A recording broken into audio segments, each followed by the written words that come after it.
And then Gary, since you're right in the bottom left of my screen, would you start us off with a pledge? Certainly. Pledge allegiance to the flag, United States of America, to the republic for which it stands, one nation, under God, indivisible, liberty, and justice for all. All right, thank you. All right, I'm deciding to continue. Now, I do see that we have one guest in the meeting. We have Evan, so welcome. Thank you. And feel free when it comes up to your time to ask us any questions, and we will go forward from there. As part of the organizational meeting, the continuation, I will, if anybody would like to recommend someone, as our committee membership is still in flux, and I have not had any meetings about changing our rules and our committee structure, which will happen. But if anybody is interested or would like to volunteer someone to be the vice chair, please just let me know. I don't think we're at a point where we can make a selection on that at this point, unless there's somebody who's really dying to do it and saying me, and then we'll put you on the list. But let me know if that's something that you want to do. I would point out, and let me start sharing my screen here so everybody can be on board and take a look at that. Down to point number 3. As far as number 2, I think we can take that one off, as we can take number 2 off. I don't see a conflict with the meeting schedules, unless there's one maybe in the summer where I'm out of town, but that doesn't necessitate changing any of the meeting schedules now. So we'll keep going forward with the 4:30 time slot, if that works for everyone. Resolution number, point number 3, which refers to resolution 2021 069 for the town board. That's why I'm doing what I'm doing right now, and I look forward to doing that going forward. And also resolution 066, thanking John, and resolution 071, appointing Kim as the secretary to the conservation, the ECB. And again, I thank her, and I think we all can thank her for stepping up and doing that as we kind of navigate through these things together. Can I get a motion to approve the minutes from March 4th of 2021? So move. Second. Okay, all in favor? Aye. Aye. All right, that motion carries.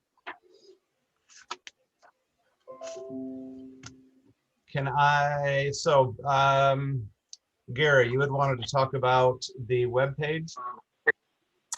I sent out an email with just a little different description of what the ECB is all about, and I borrowed that actually from the state's documentation on conservation boards. And you know, the one we currently have just alludes to the review of site proposal development, and the one I sent around is a little more expansive, and I thought that we could substitute that as well, and making some other changes to the web page, which I'll share with folks, including a link to the IMAP spotted lanternfly monitoring, which we've discussed at previous meetings. So did everyone get a chance to look at that description of the board function? And anyone have any thoughts about? I didn't. Okay. Yes. So let me see if I can find it real quick, and then I can bring that up.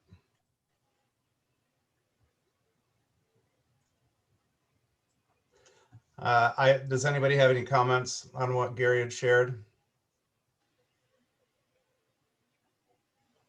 I'm afraid I can't remember what was in it.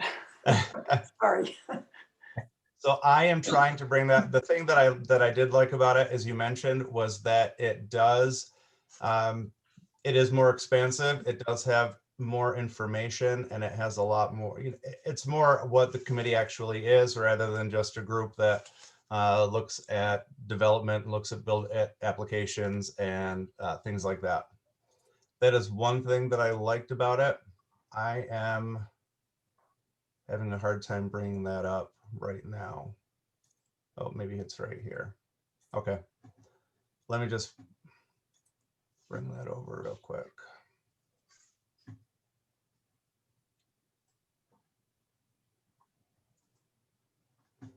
All right, so is that, okay.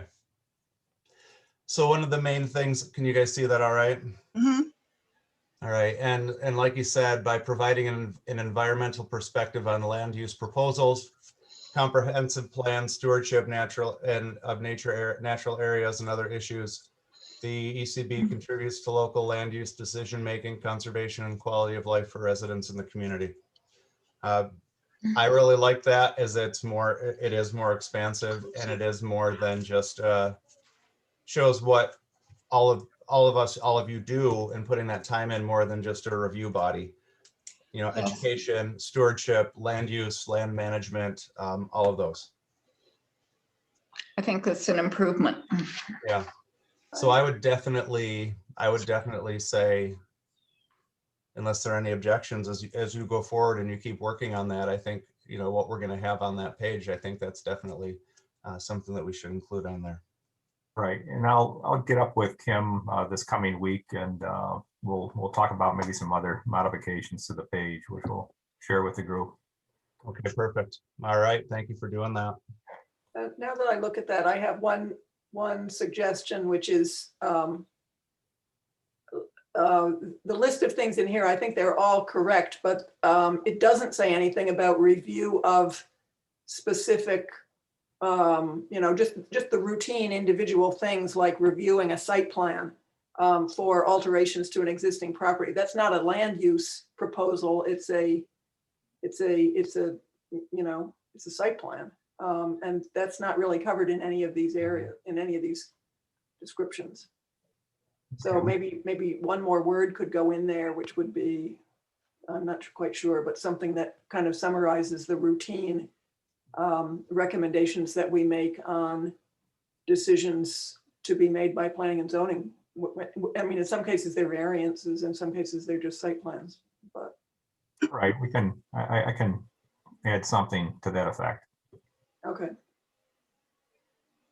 All right, any other comments on that? Okay, Gary, thanks for doing that. Sarah Linda, thanks for sharing that thought and catching that. All right, now we have our first privilege of the floor.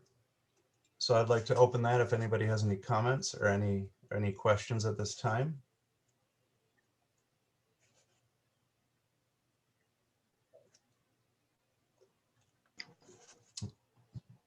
Oh, we have somebody connecting. We'll give them a second. All right, now we have reports from the development. And so I have not received any additional reports from the development office. If anybody else has, feel free to correct me and jump in at any time. I have no issue with that. We do have one, it's not technically a referral from the town board, but it was suggested that we discuss the property at 4025 Middle Cheshire Road, which is the 140 acres. And let me see if I can bring that up. I've been looking at a few other things. So does anybody want to open up the discussion on that and share any thoughts on that property while I'm bringing it up so we can look at it? Well, I'll give you an introduction to it. This is a piece of property to the south of Lakeview Meadows. It's in the southern corridor. It's a sloped site between between Middle Cheshire and Westlake Road. Let's see, we're getting there. And it's, as Jared said, it's a little over 140 acres, of which most of it is woods. It's behind the Weifels farm, basically. Yeah. It's going down, you know, you see the Weifels farm there on both sides of the road, south of Lakeview Meadows. And Okay, there it is. Yeah. No, that's the Well, White's Farm That's that the you got Whiteful's highlighted. Farm, and So this, it's that one. Yeah, That's the one, yeah. right. there we go. Right. Has Sometimes access it's- from Old Cheshire Road. Doesn't have any access from Westlake Road, but it does have one agricultural section, the southernmost part of it, and then the rest of it is woods. So I would estimate that's 100 acres of woods, maybe, you know, plus or minus. Mhm. And it's not old growth woods, but it is mature woods, and certainly is a potential development site in the sense that there is water and sewer there, and I believe that this was the proposed site of the Everwild Spa development that I don't even remember when that was, but a number of years ago. This was the first site that they identified for Everwild, and then the Cooks, and they bought this property for that reason. And then they eventually settled on a number of other sites and, you know, ended up down by Seneca Point. But anyway, that's the background of it. So now it's been for sale. It's been on the market for, I don't know what, a year or more. And some of the neighboring property owners have, you know, been interested all along to see if there was any possibility for protection of that land so it would remain wooded and undeveloped. And that's the origin of this proposal. And the proposal is that the town buy it. So Yeah, I know several. I mean, there have been, like you were saying, Sarah Linda, there have been some of the people who farm it have tried to get a little bit of a cooperative going and pool their money and buy it. There are people who want to conserve it who have tried to pool their money and buy it. The resources aren't there for a lot of these people to be able to do that. The current, I think the market price is, the listing price is about $1.4 million for the parcel.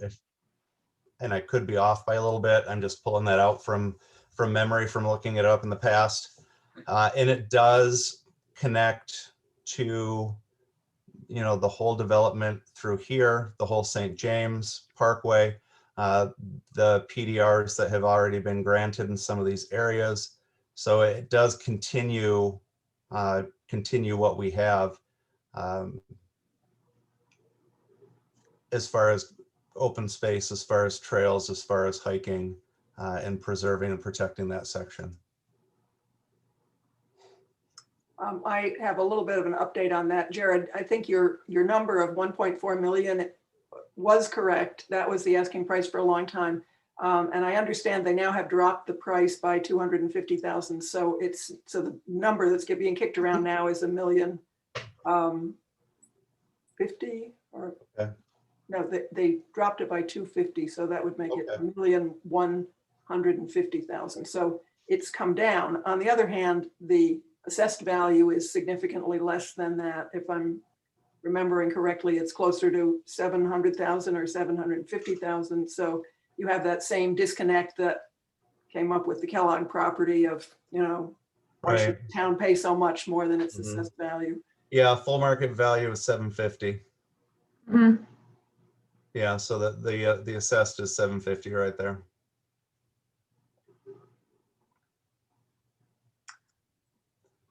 So does anybody else have any other thoughts or comments on that? Is it something that we would like to make a recommendation that would be worth pursuing and seeing what would be out there? What are the thoughts as far as how the town would develop this for recreational purposes? As anyone? There has not been, I know there, and we had the presentation that Sarah Linda shared with us as far as the land. As far as town development, we've had some very preliminary discussions on what do you think? Should we look into it? Should we see if it's even a possibility?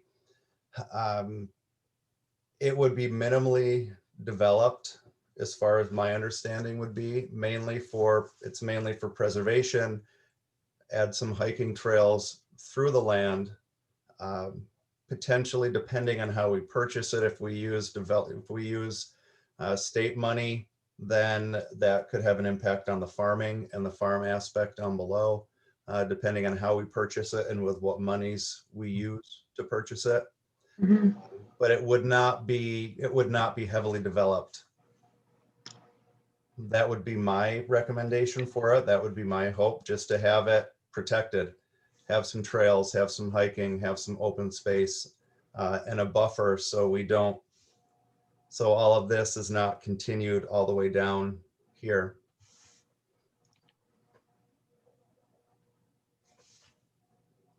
Thinking back to the early days of the PDR program, it seems to me one of the principal rationales for the Weifels Farm PDR, which was, I think, the first PDR that the town did, and the guiding principle there was, let's protect this farm because it will stop the development trend that's that Lakeview Meadows represents.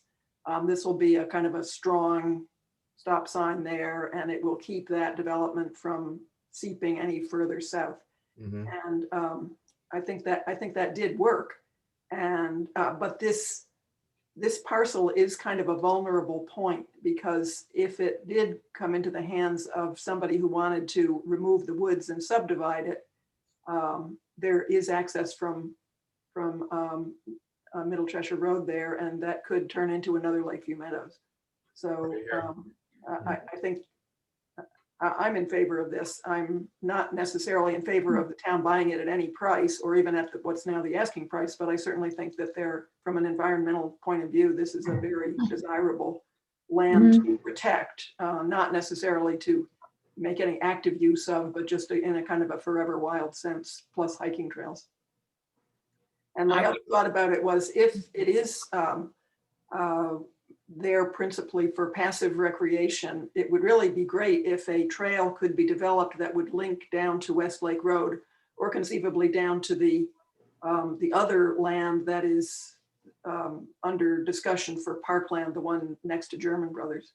I'm not sure how that would happen. There isn't an obvious way to do it, but it would be great if there were one or more kind of loop trails that there's so many people who walk and ride and so on Westlake Road, and to have one or more ways of creating a loop there, so you could get from Westlake Road overland up to Middle Cheshire Road and then maybe back in a different spot. That would be a big enhancement to the walking and hiking options that we've got. Sure. They would have to work through the HOA through here somehow. And I know that they were willing, and there were discussions about, depending on what happens with the RSM, connecting into this HOA area. I don't want to say, part of this right here. So it might be, it might be an option. Jared? Yeah. If you're looking for thoughts, I can only concur with both you and Sarah Linda. And I think the idea of minimal development, just to keep downtown cost, but to make the property available, is the right way to go. I mean, I think the only question I would have, other than accessibility, would be parking, and how that's going to be managed. But I think the committee's spot on to do this. I mean, the hot topic is, how do we preserve the quality of life? And this property just, speaks loudly to that. And I think one of the reasons why because this came up when we were having the public hearings on the Kellogg property, there were several people who mentioned this, and this came up as a topic then. While it does not have lake access, it does give us and lock down a very considerable amount of land to keep that protected. I think that's the benefit from this, and I think that would be the easier sell on this project, would be the number of acres in discussion and the number of acres that could be preserved and permanently protected. What's the value to the view shed? I mean, not being intimately familiar with the property, I mean, are we also helping to preserve that? Well, if we come up here to Hillcrest, which is right where it backs up to, yeah, I mean, these houses are, and I don't know offhand how much higher it sits than these, but it would be, I would say, as far as it is going to protect that. It's not going to stop. It's not going to affect any of these if it's developed, but it is going to, and you're not going to see it from Westlake Road, from Middle Cheshire Road, because you have the crest of the hill up through here, actually back here a little bit. But you definitely see it from down below. You definitely see it from the lake if this were to be Well, Sarah developed. Linda probably already addressed this, but I may have missed it. I'm curious too about soil preservation downslope. If we were to recommend it and the town were to act on that recommendation, a couple of really big ifs. I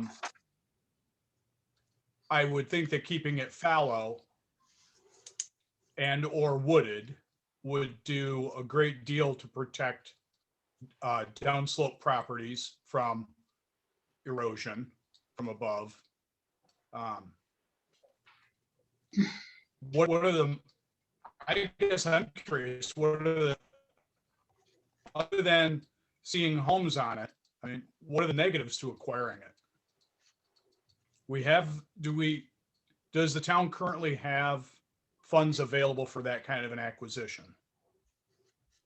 There is money. That's what the money that was going to be accessed for the RSM property. You know, that, for example, that's where some of that property is coming from. It would be one or the other. If we were to try to use even PDR money or preservation money, that might eliminate the farming part of it on the southern part. But we'd have enough to be close with it without the RSM. Doing the RSM, you know, that's a big chunk of that money that could go towards this. So there would have to be money bonded to pay for that. Or if we had a purchase agreement, money that would be set aside to purchase that. Okay. But I think really the only downfall would be the cost of it. You know, of purchasing that land. Well, we'll certainly increase the value of adjoining properties and Yes, increasing absolutely. the assessment value of those properties, which will lead to Right. increased tax Right. revenues. And I think the value of the tax roll of 750, not to make light of it, but it's not a huge number that's being taken off. It's a significant number, but you're right. It would add more. All of these would suddenly have more value backing up to this parkland, this protected area. Mhm. Yes. Jared, is there concern that somebody else might try to get this property before the town actually could get it? You know, that's always the big if and the big question. Who was on there last? I spoke with Doug about this a month or so ago, about our ability to get it. He didn't seem to think that, and dropping their asking price would prove that point. He didn't seem to think that there was anybody hot on it at that point. It can be developed. It would be expensive to be developed because there's a lot of prep. You're looking at 10, 15, 20 years out to recoup everything that you would put into that. That might make it prohibitive for some. But I also don't know that we would have a huge, I don't think that we could go in there and we could get a hometown discount on it either, on the property. But you would hate to see it sold and us not have a chance to get right, it because Yes. we don't want to. No, No, more pavement is not what we want. No. no. And this one intrigued me more than, I love the Kellogg and the beauty of it, but this one, for the amount of space as well, it intrigued me more as far as what we're spending and what what we could spend and the benefit of just protecting that. Mhm. So any other comments? Hope we can do it. So Hey, I think, I got in late and I apologize for that. I was having some technical issues. But was there any, I guess, development pressure to the west of that and the farm parcels that I guess where the access route comes in? Is there pressure for that to get developed as well, or was that already covered? well, we have St. James here, and this is not developed. This is part of their subdivision. So the front part of the hill, right here where my pointer is, this is open. This is Weifels. Now, Sarah Linda, correct me if I'm wrong, that this is what was put into the PDR, correct? Yes, that's already protected by a Okay. PDR.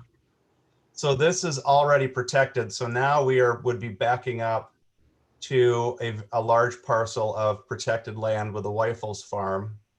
And that itself is 145 acres. So now we would have 280 to 200, roughly 290 acres of adjoining protected land if we were able to secure that. Okay. Great, thank you. Yep. So with that discussion, I think if you guys are okay with that, I would propose making a motion to express our approval to the board going forward. Mhm. That the ECB does Yes, approve of this Yes. purchase. Absolutely. Okay, Yes. so, all right, so I will make a motion. So let's go ahead. Let's have a motion to approve to encourage the town board to go forward with this land purchase. So move. Second? Okay, all in favor? I, Aye. I, Any opposed? All right. So we will just, and it's nothing formal, it's just expressing our approval and the ECB's, approval of the process if it comes forward that we think it would be a good thing to look into. Okay, the next item on the agenda, and bear with me as I'm jumping back and forth from these. Referrals from the CIC. I don't know that we have any. And then referrals from the ordinance committee. I don't think we have any as far as our discussion and our joint meeting with them. There was no action taken. There was no action proposed. They are still in discussions about what they're going to do. And I think when we're closer that we'll be able to have when they have it more firmed up how they're going to go forward with it, then we can get involved and add our input to what they have proposed. But still, they're in the preliminary stages. And I don't think that they're even 100% decided as to where they are going with that. All right, now for the fun part. This is the one that everybody's been excited. This is one that we got a lot going on. Sarah, I do, again, Justin and Sarah Linda, I know you guys do the bulk of this, and thank you for your time in these. So now we're going to go forward with the next part of the agenda with the referrals from the PRC. So anything that I can do as we're going through this, as far as putting anything up on the screen, please let me know. And I will add any of that for you. And then if any of you need a screen share, please ask and you will be made a co-facilitator so you can share your screen. All right, so let's begin with CPN 20-058, Venezia Group regarding the 5B-3 at La Crosse Circle in the Fox Ridge subdivision. Okay, thank you, Jared. I think it would be helpful to put up the Encore site to begin with and get over there to Fox Ridge so we can get the aerial photo of where we're talking about. All right. Just go down the road. I can never find it when I'm on the spot like this. Just drag it down a couple times and you'll be there. There's Lake Hill. You want to go up past Butler Road. Yeah. Foster above it this way.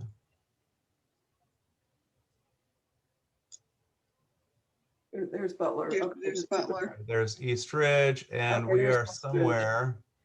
Right, you see West Ridge. Okay, Yep. so zoom in a little and then come down just a little bit more.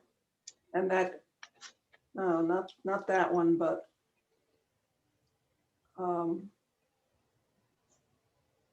the next parcel over, that one. Yeah, that's the parcel. That's what No, I. that's Lake Breezeway. The next one Oh, no, I'm to, sorry. Yeah. next one over. There's the cross There circle you right go. there. That's Okay. it. Yeah, All right. Sorry, guys. See, like I That's it. said, patience. no problem. There we are. Okay. So correct me if I'm wrong, but I think this is the last phase of Fox Ridge. Yes, To be developed. And the ECB has looked at the site plan a few times, and the planning board, you know, this is kind of the final tweaking of the layout for this last piece of Fox Ridge. And there is already a proposed subdivision plan, which has a road coming up from La Crosse Circle and then turning to the right. And there's a cul-de-sac at the end there. And some of the L-shaped portion is already under construction. There are already some houses going up there, or at least the road is going up. So this last phase includes the area immediately around the subdivision, and it's a kind of a radial plan that results in 11 separate building lots, all with driveways coming off of that cul-de-sac area. And if you can at least take it over a little bit to the right, so we can see what's off of Lake Breezeway there, Lake Breeze, whatever. Yeah.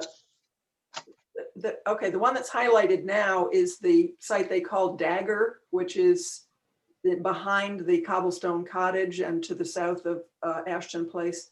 And the one down south of that is off of, what's the name of that little, is that Lake Breeze? Lake Breezeway, yes. Lake Breezeway, okay. So this one also is now under construction. And I believe there are 3 or 4 houses being built down there. And you can see this one that's highlighted now is kind of half wooded and half open field. And the wooded part is a continuous woods with the Dagger property and also with what is to the east of that towards the lake. So that's a pretty dense wooded area on a number of different properties, but there's a lot of wildlife in there. There's a lot of big trees. There's a lot of steep slopes kind of in the area here where all of these properties come together. But the Fox Ridge site was cleared, I don't know, farmed or what, but it doesn't really have any wooded areas. So let's then shift over to looking at the site plan itself, or the subdivision, final subdivision plat. Give me 1 second.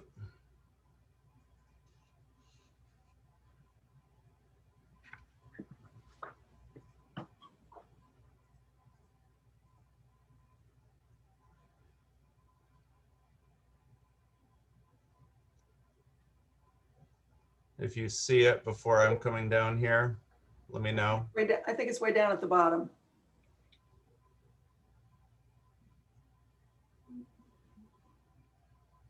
Oh yeah, that's it. Fox Ridge. All There right. you go. Yeah. Okay, go to site plan 3521.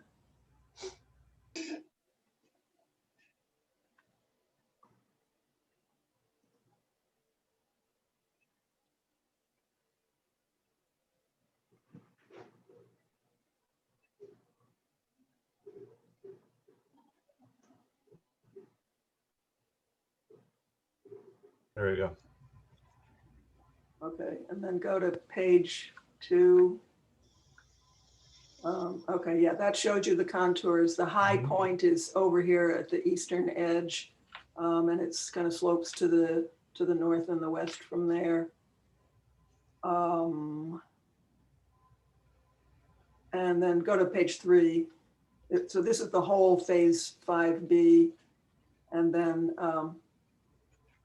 this page shows you La Crosse Circle coming up from West Ridge Run right there.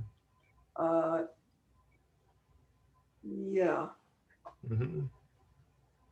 Oh, okay, yeah, no, I was wrong. It doesn't make a turn. It just comes up and makes a cul-de-sac there. The last subdivision plan here had 12 lots. This one's only got 11 lots. I'm not sure what the difference is or why the change. In the interim, the final approval was supposed to be last December, but then some changes have been made. Part of the reason is that this dotted blue line that goes through it is the city water main that goes from the water plant up to the city, or one of the water mains anyway. So they had to maybe make some changes to make sure that was no houses on top of that. And one question I have about it is that this is a conservation subdivision. This follows those rules that allow the developer to build more houses than they otherwise would be able to in exchange for setting aside some conservation land. But it's not clear to me exactly where the conservation land is. A portion of this lot, and it's this piece off to the right side, and then there's this sort of dotted line here. It's being annexed and connected to another parcel. So I'm guessing maybe that has something to do with the conservation land, but I don't really know. If anybody else knows, Pat, maybe you're aware of what the answer to that question is. Yeah, the intention for that almost rectangular chunk there is to be annexed to the lot where the Z-hook is, and to be kept wild or non-developed. That's the point of it, to conserve that land from development. So So who you're will be the owner of that land? Well, right now, Venezia Group owns it, and a house is being built on the lot where the Z-hook is. That's about a 6-acre parcel upon which one house is going. So that is the designated conservation land associated with this subdivision? The conservation land, the designated right now is over to the other side of that lot, and that whole ridge that's being conserved. We know that one exists. And who owns, I'm just wondering, when we do these other conservation subdivisions, the question always comes up, who is going to own the conservation easement, or the conservation land, and Yeah, what are their responsibilities for maintaining it? And Yeah. I'm wondering if that's all in place, because none of that appears in any of this. I'll get a clearer answer for the group. I don't want to misspeak. I know it's not intended to be developed, but I will get a clearer answer for you on that. So just to clarify, we're talking about this parcel right here, correct? Yeah, So we're talking about this to be conserved. that's to be conserved, yes. And this parcel here is where this is having a home built on it. That has a house built on it, yes. That's at the end of Lake Breezeway, and Lake Breezeway, a private drive comes off of Okay, and ends at this lot, and there is one house going up there. okay. So who is the owner of that house? That will be Anthony Venezia is building a house there. Okay. So has he? So that's the question. Has he? It has not happened, it's to happen. Okay. So When we get the final, okay, everything looks good, that'll happen. okay. So possibly the recommendation here should include some language to the effect that we'd like to see the conservation easement language incorporated into the deed for that parcel to ensure that it remains open space and is maintained as such by the property owner, and he agrees to do that. Right. Right, because I would also be concerned down the road if that property changes hands, that remains in there as Right. part of it. Was there any talk of this? I'm assuming the HOA was there any talk of incorporating this into a different HOA? I can't remember if Westridge, I don't know that Westridge has one. The whole project is Foxridge HOA. Okay, so would this be incorporated into the HOA or just? I don't know how that will work. I really don't. I don't believe so. Because it will be owned by his parcel. So I really don't know. Okay, Good question. There might have to be some verbiage regarding that and Right. preserving it, you know? especially because I know there have been But- issues with, in some of the areas where you had the conservation land that people went in and they started cleaning it up and other things, so. Yeah, well, in Foxridge, they're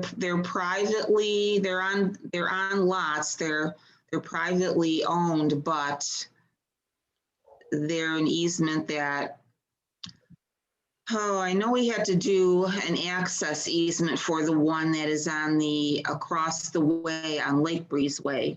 Okay. There is that steep area that's heavily wooded that is a conservation area, but it runs throughout the lots that are there.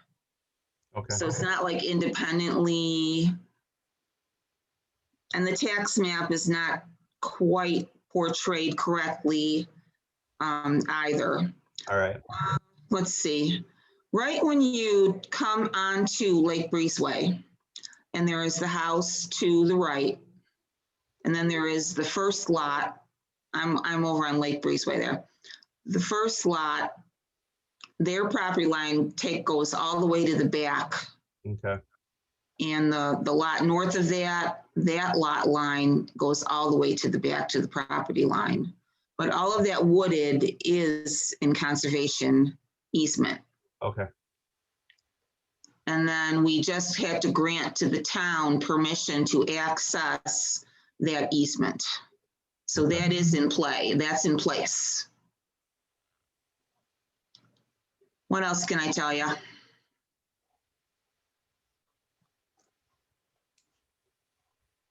Okay, well, why don't I try to just quickly run through the comments, Yeah, the key points and the what we said last time around.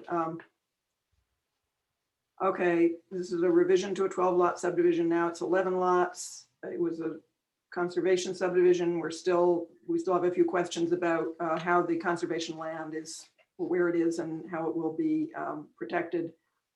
ECB last reviewed the project in September 2020. High point of the site, city water main,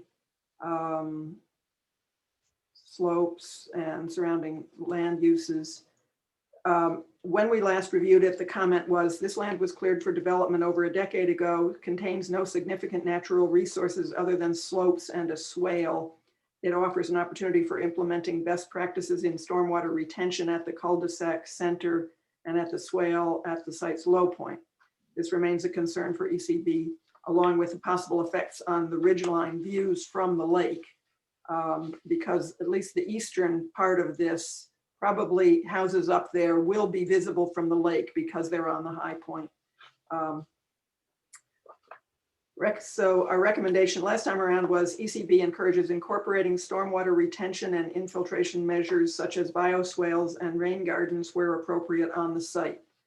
So if you review some of the correspondence since that time, the town engineer and the development office have been, I would say, sort of actively pursuing that and trying to make sure that the drainage provisions in this subdivision do follow high standards and don't result in erosion and so on. So I'm not sure that we need to continue to harp on that. I mean, I think somebody needs to continue to harp on it, but it looks as if the development office and the town engineer are in fact doing that, which is great. So I would say new recommendation should be, the ECB welcomes the continuing efforts of the Development Office and the town engineer to apply high standards in the areas of drainage, landscaping, and monitoring the effects on views of the ridgeline from the lake. I don't see anything in there about landscaping, other than there's some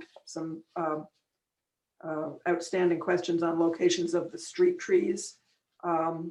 But it might be appropriate for the ECB to say something about the ridgeline, the appearance of these homes, or possibly screening by new trees to mitigate the appearance of these things popping up on the ridgeline. And the other thing I would suggest is that we put in a sentence there in the recommendation that the details of the conservation land associated with this subdivision be clarified and incorporated into the deed for the receiving parcel before this subdivision receives its final signature by the planning board. Mhm.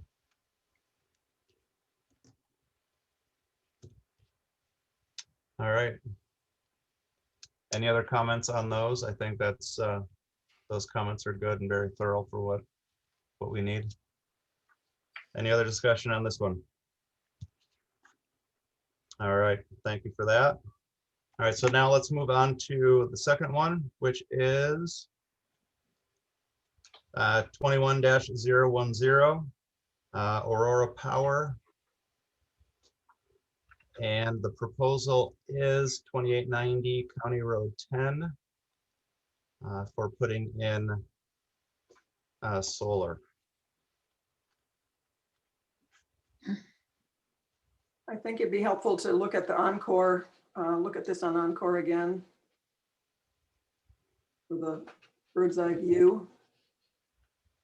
You guys are really testing how fast I can move around this town, aren't you? There we go. There it is. Yep, it's the one with the what looks like a racetrack on it up here, just north of the other solar farm. So I'm too far right there. That's it. Right there. Because we got that one, that's the one, and that's the other one. Okay. Okay, so bring that into the center of the screen and then just blow it up a little bit. There we go. Yeah. Get it one. Yeah. All right, so this should look familiar. ECB last reviewed this project as a sketch site plan in December 2020. And the comments then that we made were, this is a large scale solar installation. For those who are new, this will be bigger than any of the other solar installations. The other ones we have are each 10 acres, more or less. This one is a parcel that's about 25 acres. So, and they're proposing to pack in absolutely as many panels as they possibly can. So this one's going to be roughly twice the size of the other solar arrays that we have. The parcel has the lowest rating, lowest of all the ratings on our land of conservation value map. It's just a big open space. It has very little vegetation on it. It was last used as a racetrack. A training track, yes. Training track, right. The area to the west is a wetland, and you've got the Canandaigua outlet not too far over there, a few properties over to the west. It has some floodplain forest, but this site is better drained. The surrounding uses are some industrial, some commercial, some residential. There's a mini storage complex is in construction now on that site immediate along the road. Yeah, that one. And in the sketch site plan, there was no landscape buffer proposed. So now it's no longer a sketch. Now it's a proposed actual site plan, and the additional materials that are loaded up onto the board site include a wetland report, and the engineer Bergman has done a more thorough delineation of the edges of the wetland. And then there also are some supplementary things on the site plan, including an 8-foot chain link fence around the whole site. And they do propose some new landscaping along the road frontage. So let's look at the site plan now, and we'll This is the one for the update from 322. I believe that's the most recent. Sounds right.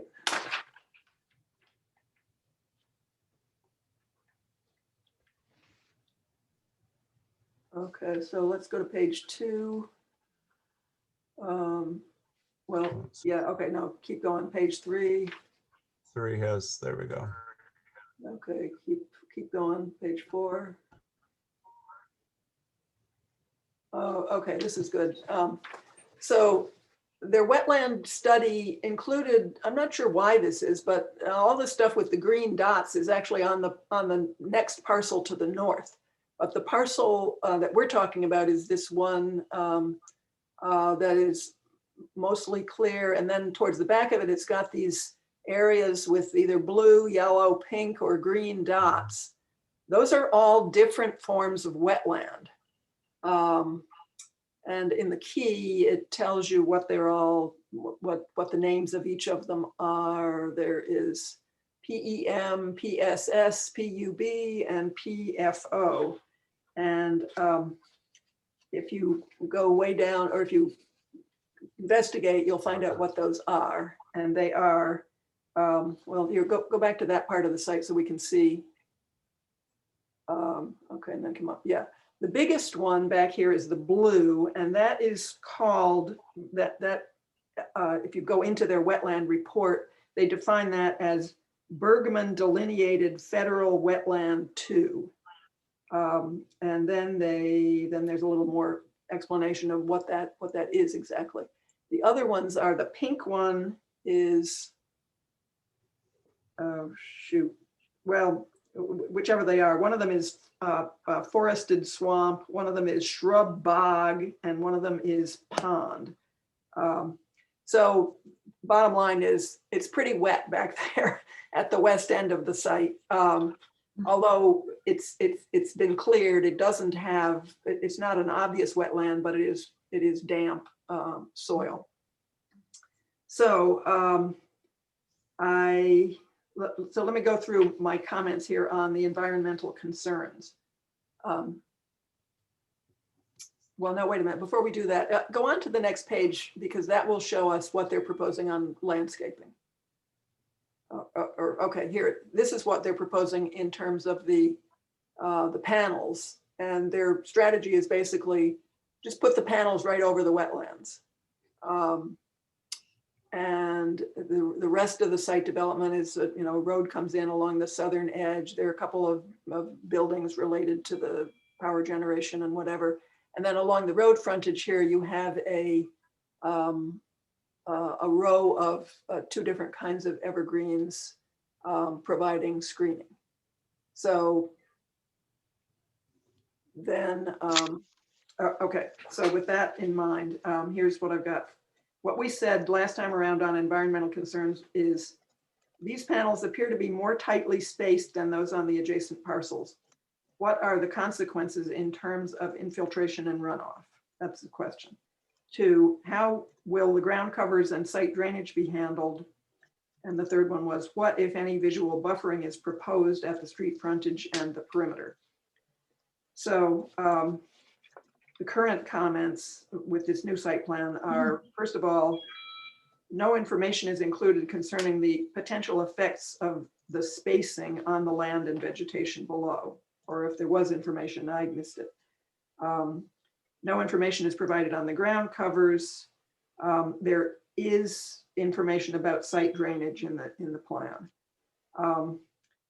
The revised plan does address landscape buffering, but not at the perimeter.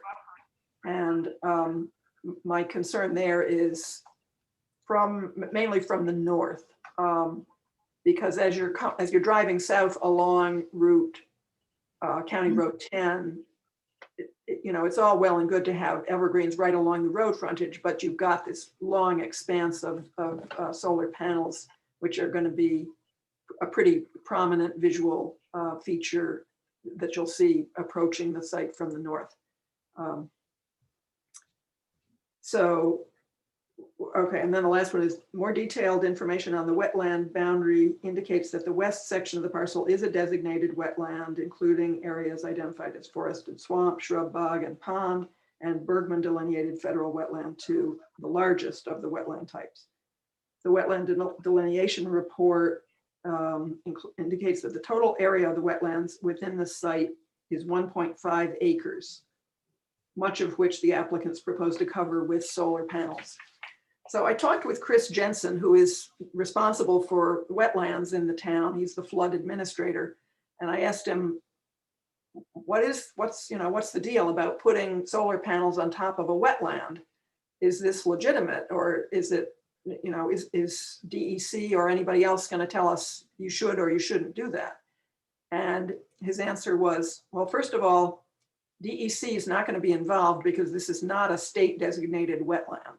So it's the part that Bergman themselves identified as a wetland, which is the largest piece, the blue piece, is a federal wetland, which means that the regulatory agency is the Army Corps of Engineers.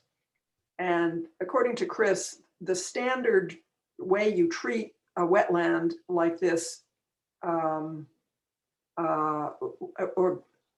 there is a common exception to the wetland regulations for utilities, which would allow you, for instance, if you want to put a power line across through a wetland, the Army Corps or DEC or whoever will say, well, okay, that's not really going to harm the wetland if you're just putting a series of poles across it. So go ahead and do it. Or same with a driveway. If you have to have a driveway, there's no way to get around it and you got to have a driveway through the wetland, you can do that because it's a utility and it's a necessity. So they're kind of treating this as a utility installation that therefore is perfectly fine, has no effect on the wetland. I'm not sure I buy that argument. I don't have any reason to know one way or another whether this is going to have have no effect on the wetland or to have a bad effect on the wetland. And it's about 1.5 acres of wetland in the context of a 27 acre parcel. So it's not a huge area. On the other hand, this is still a kind of an open question in my mind. Is it advisable to cover a wetland with solar panels? Because these things are so tightly put together that, say, rain comes down and sun and everything else, and it's not going to behave the way it would if it were an open site. So, yeah. Can I ask a question? Sure. Is there any indication whether it's wetland because of groundwater or drainage? Well, the groundwater is high there, but it's a wetland because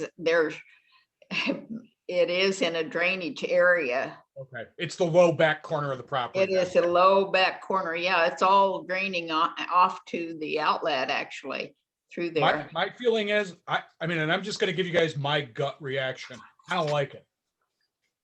I don't like the idea of making an exception because they are generating power. Frankly, they're covering over a wetland. Yeah, it's somewhat permeable. I mean, I know there's going to be small gaps between the panels, but that's not going to do much for wildlife or plant life that's on that 1.5 acres. Has anyone checked with the Army Corps? Yes, Chris Jensen has initiated. He's initiated checking with the Army Corps of Engineers. Yes, he's initiated the question to the Army Corps to say, That's good. Yeah. So That's good. Basically, whatever the Army Corps says will Okay. go regardless of what we say. But Yes, that's good. I'm glad to know that. yeah. Okay. So anyway, here's my suggested recommendation. ECB continues to consider this a suitable site for a solar array. The revised plan is an improvement on the sketch plan in the areas of site drainage and visual buffering, at least from the east. The solar equipment at this scale will be a prominent visible feature from the north approaches along County Road. Whoops, that should be 10. And we suggest that a landscape buffer of low trees and or shrubs with a maximum height of 8 to 12 feet be included within the north side setback. The panels will be less conspicuous from the south due to the recently built storage complex. The additional information about wetland designations in the rear portion of the site raises serious concerns about the wisdom of installing solar panels over a wetland. We ask that the applicant address the potential effects of the installation on the wetland and propose a revised plan leaving the solar panels out of the wetlands or appropriate measures to mitigate the effects. We also suggest the planning board require guidance from DEC and/or the Army Corps of Engineers identifying any appropriate boundaries within which the wetlands should be left undisturbed by erection of solar panels. And with that, I mean, with each of these panels comes the disturbance for the footings with everything else that has to go in. So it's not like they're just sticking some poles in the ground and then adding the arrays on top. You're putting in a full base, all that soil will be disturbed. It's not just like pillars or pylons put in and then it's up above. My other thought is I worry about the precedent, because as we go forward, we're going to get more and more push to put more and more solar panels and other things up. And yes, there is a benefit, but there is also a cost. And I think one of our suggestions should be as well, that we really look at as a town, what is our code for these panels, and where are we going to allow them and where are we going to discourage them? Because if this happens and if it goes over here, then I can think of a lot of other places that might fit into this that isn't farmable, but hey, look, it's a moneymaker if I can throw some solar panels on there. And I kind of worry about that. If I can pile on, Jared, I mean, that's what I'm thinking. I mean, they've got to grade the site. And if that low back corner remains wet or is, it's assisted in being a wetland due to the drainage, that's going to be changed when they start putting up the arrays.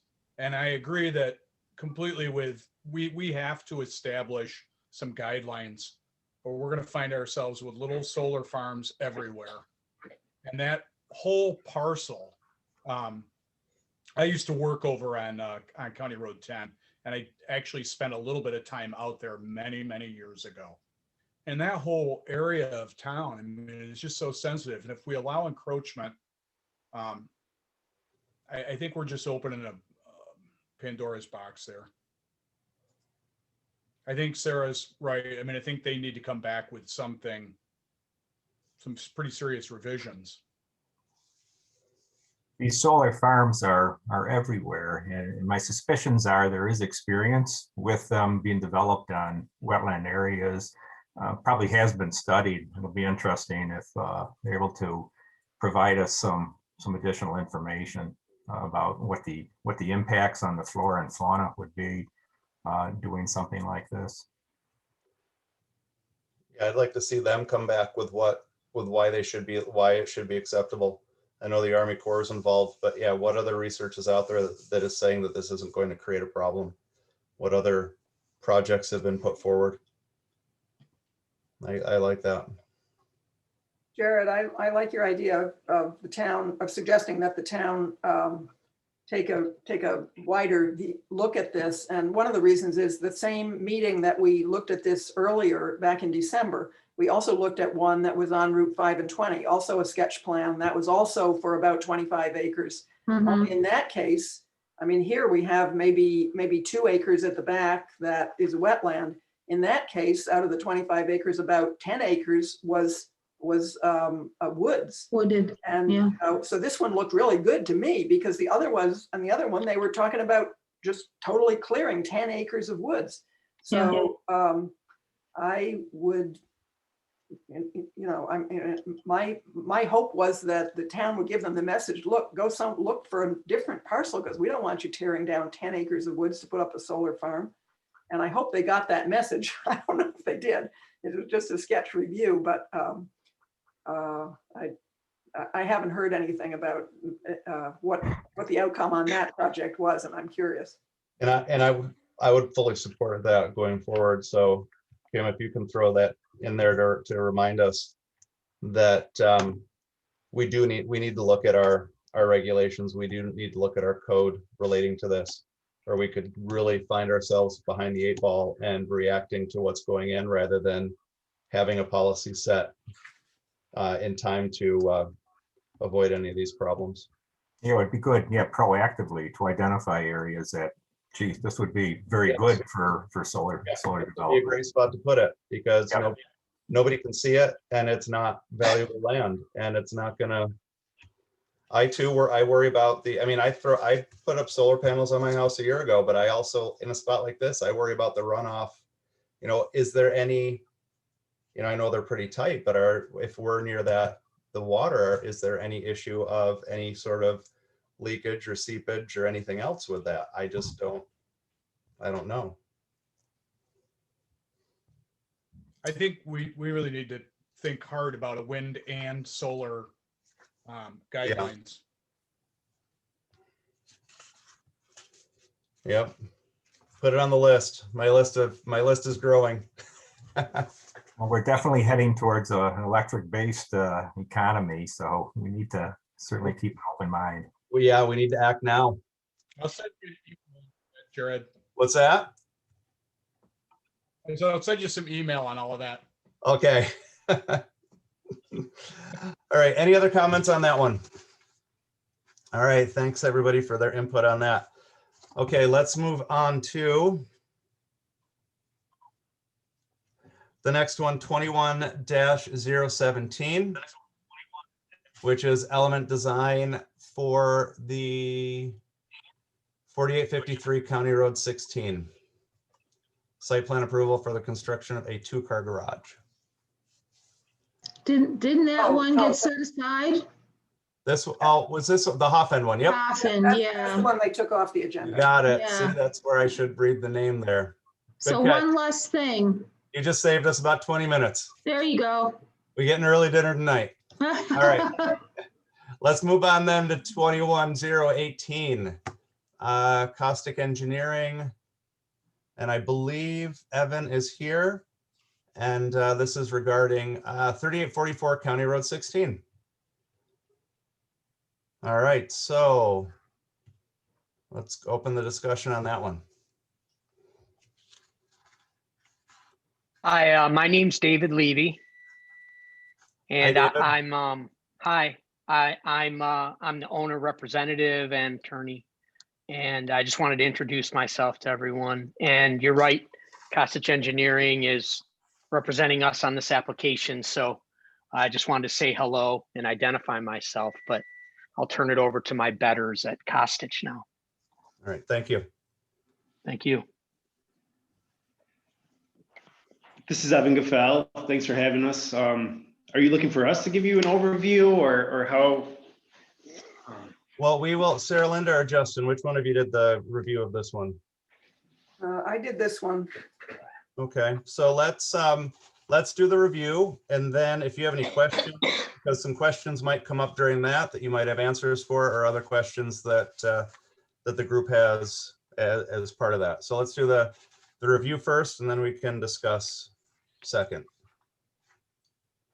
Okay, this sounds good. Let's look at the Encore map first of all, and we also have some site photos that'll give you a good idea of what the existing conditions are, and then the site plan itself. Come on, sorry. All right, so now we're coming back over here. So just to orient you, this is a home on Westlake Road near the intersection with Weifels Road, a little bit to the north of that. And it's an unusual parcel in that it has frontage both on Westlake Road and on Weifels Road, but it's not on the corner. Right. Yep, that's the one. Okay, so zoom in there. Come on. There we go.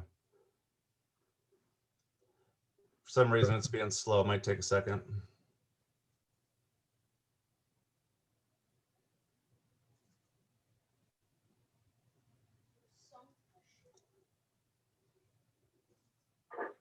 All right. Okay, is that getting better? Okay, yeah, that's good. All right.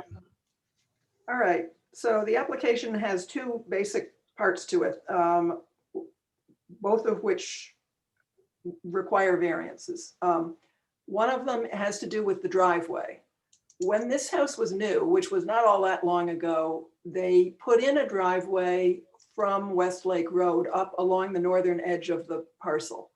And then for some reason, I don't really understand, they decided that wasn't a good idea and they removed that driveway and installed a driveway in from Weifels Road. So there's a driveway that comes in now, coming north from Weifels Road and then makes a turn and goes to the garage at the back of the property.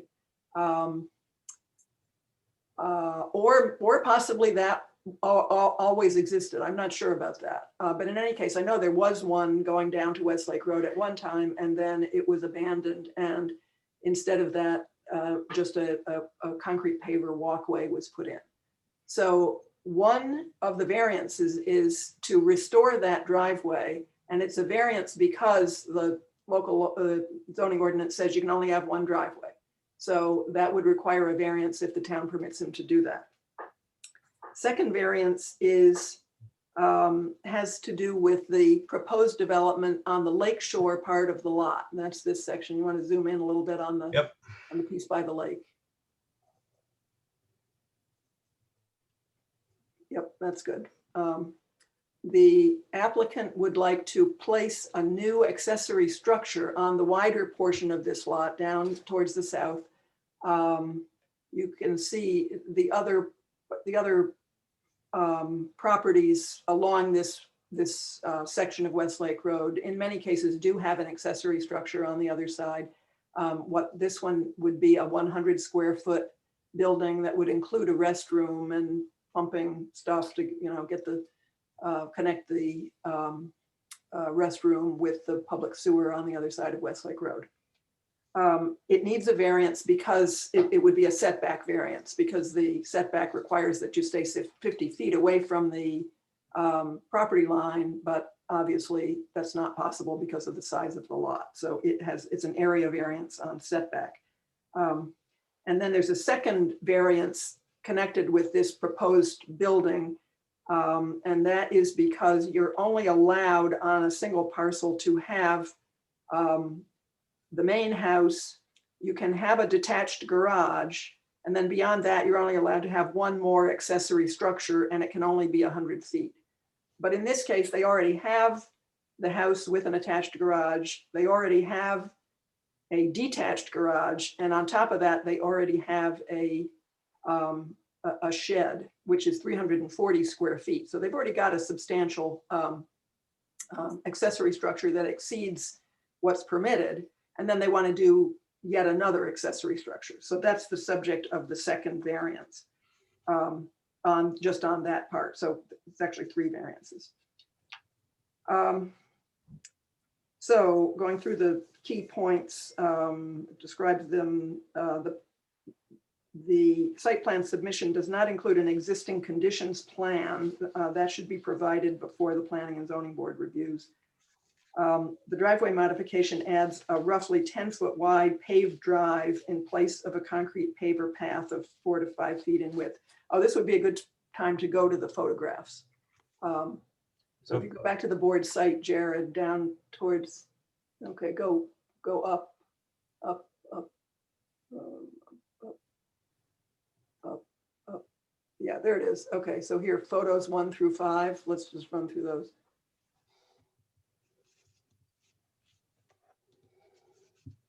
Okay, here's the house and the concrete paver walk, which pretty much follows the location of where the curb cut originally was on Westlake Road. And then if you go to photo 5, let's close this one out and go back to the list.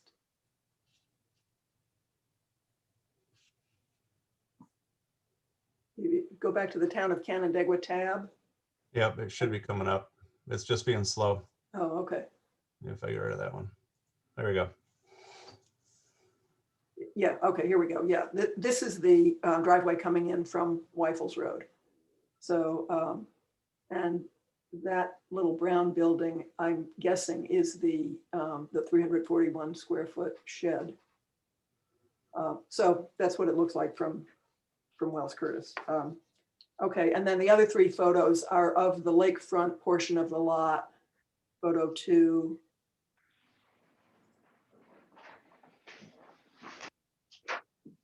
Yeah, this is looking towards the south from up at road level. You can see there's a split rail fence, then there's a shrub row, there's a concrete retaining wall creating a kind of a planting bed, but there's a fairly steep stone path here going down to the level at the lakeshore. And if you go to the next two photos, they show what it's like down at lake level.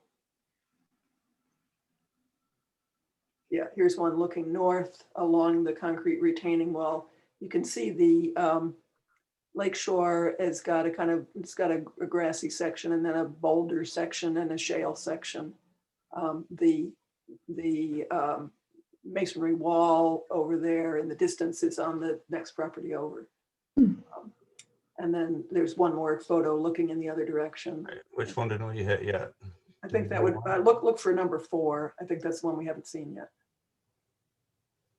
No. Oh no, sorry. Look for number 3. There we go. Yeah, this is looking toward the south. So roughly over there where that pile of furniture is where the 100 square foot restroom building would be. So the other than the row of shrubs up near the road and that row of evergreens that screen it from the next property to the south, it's pretty much a bare, no trees anyway, or no substantial trees. And there is a existing dock there. Okay, so now let's go to the site plan and we'll look at the 2 pieces of it, the driveway and also the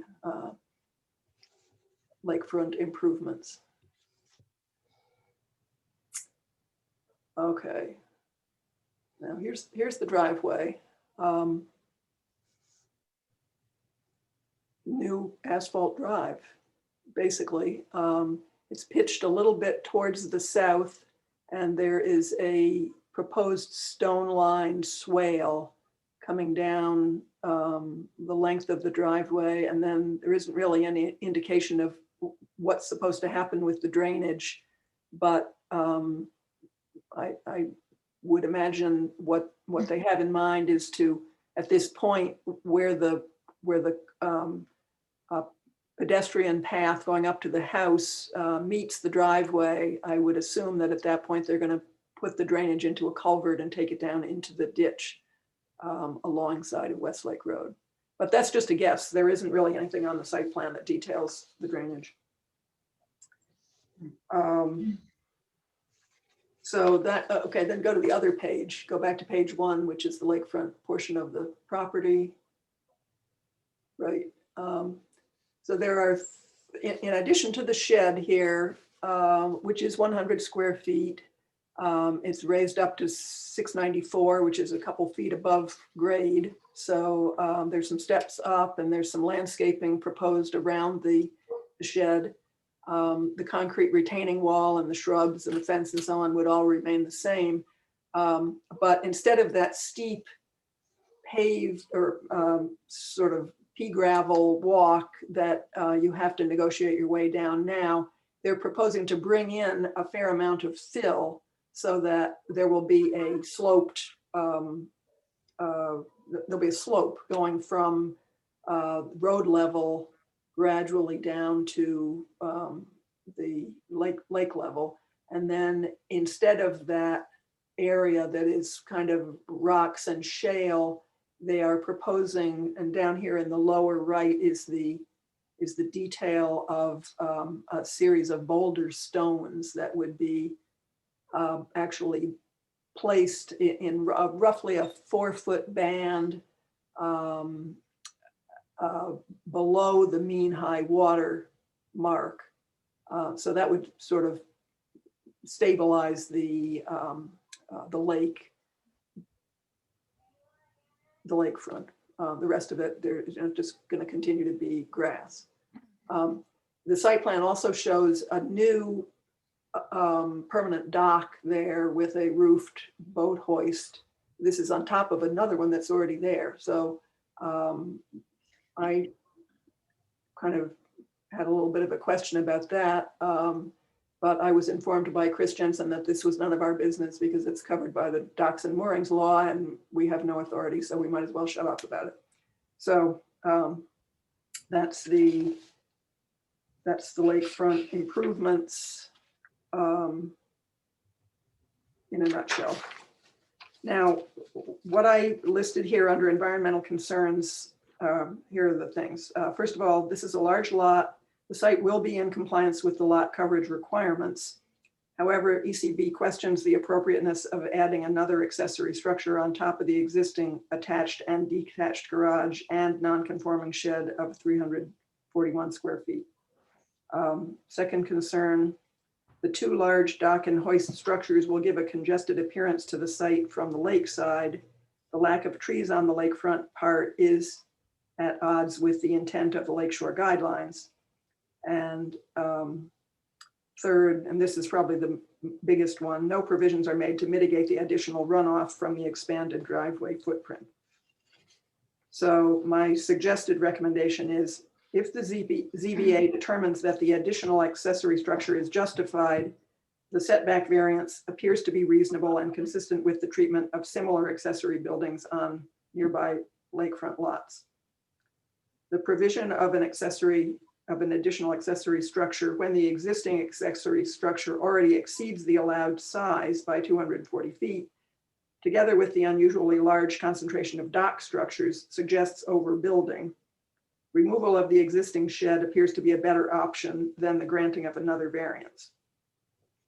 Likewise, the need or desirability for a second driveway is not demonstrated in the application materials, and the additional runoff is not mitigated. For this reason, ECB recommends denial of the driveway variance request. So that's just my suggestion, but by all means, Yeah, so can if we, others would like to address any of these Yes. things, feel free, or other Yeah. members. that would be great. So I think we'll start at the driveway. And for Sarah Linda's comment, you know, there was an existing driveway there for the previous owner. So we're looking to bring that back. The current owner of the house has been there for a while now, and it just makes more sense to have that vehicular access from County Road 16. So what we're proposing is to utilize the existing curb cut that is still present down on County Road 16, and then kind of following, you know, what was the original path of the driveway. There is an existing rock line swale located on the south side of it. We have pitched the driveway so that it dissipates into that swale. And the idea of it is to, you know, basically it's to dissipate as it goes down because of, you know, the grades that we're seeing here. It's basically an energy dissipator before coming down to the bottom of the property. Going over to the lakeside, you know, we're not bringing in a lot of fill. It's more of just smoothing out the contours that are there. It is pretty steep entering that section. So we're just trying to make that more an easier access point for the owner. Yeah, and safety, you know, they have family, young kids. So the idea is making this safe transition across Westlake Road to the parcel. And that was the whole purpose of adding the 100 square foot structure down at the water with the restroom, so that travel back and forth did not have to occur. As far as landscaping, you know, we anticipate that the structure will include landscape around it. I believe it's on, it's on that sheet over to the right. It's going to be a mixture of shrubs and grasses, you know, and we've focused on the look of the walls and the exterior look of the structure. One, to match the existing building now and house, and two, to kind of blend into the neighborhood and meet the shoreline guidelines.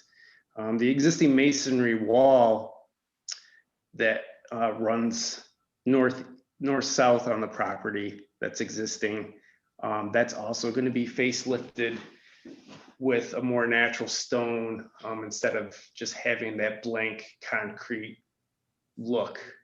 So we think that is also a positive enhancement to the waterfront edge.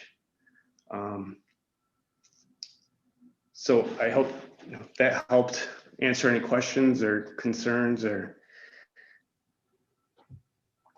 Does anybody? Yeah, if I can jump in and maybe just add some background. That existing shed is, I think, very old, and I don't know the date of its construction. It's in the back near the driveway that comes off of Weifels. I think it's pre-existing non-conforming in terms of its size, and the intent is to clean that up because it's old and it hasn't been maintained over the years. And the owner would like to preserve it, and improve, repair it and make use of it. It's a large property with a lot of open space, a large backyard. I don't think that there's a congestion or I really just don't think there's an overbuilding of this site. And clearly it's, it's not, there's no lot coverage issue here. The driveway off of Westlake Road, it is a Westlake Road address. The front of the house faces Westlake Road. And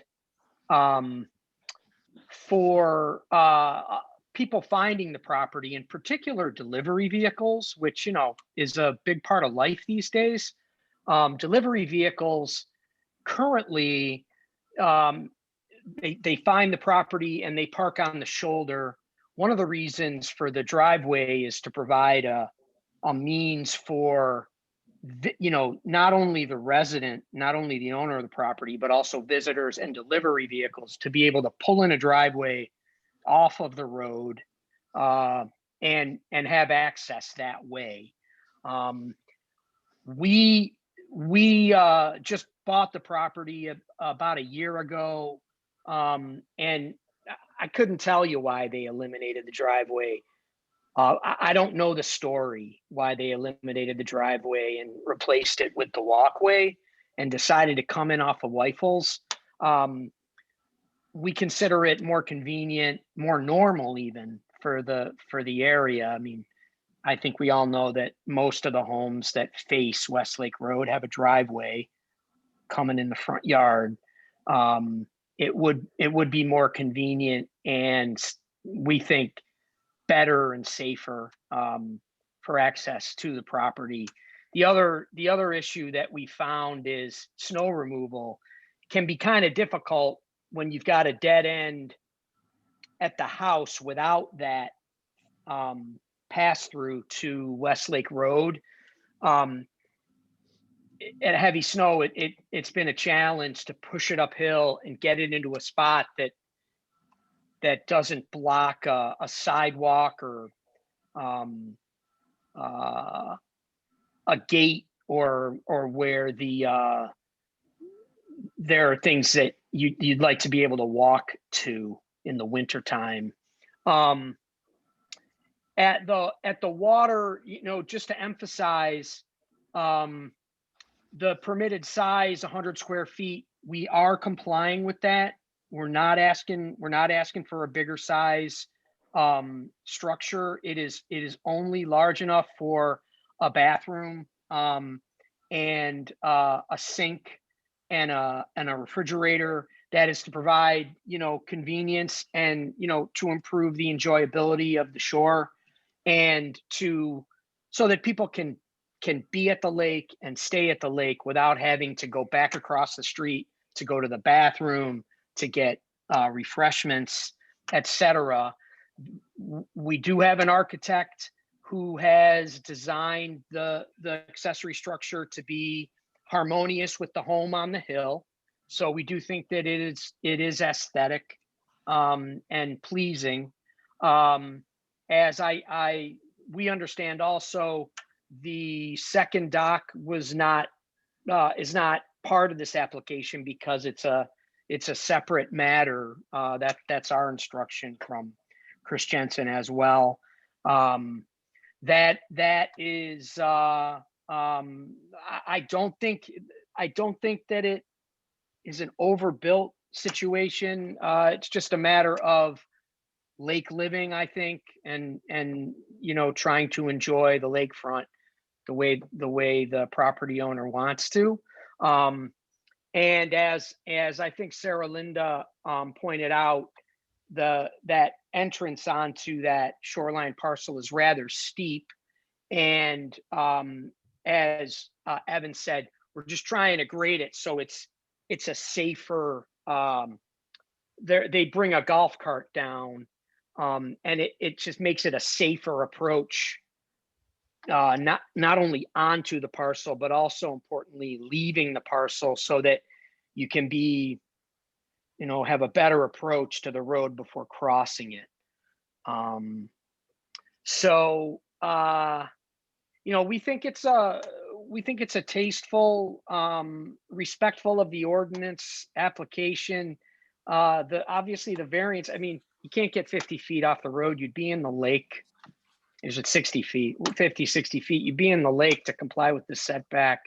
And the drive is just, it just seems, it's something that really makes sense for convenience and also safety coming off Westlake. And as noted by everyone, it existed with the original house, and we're just restoring it.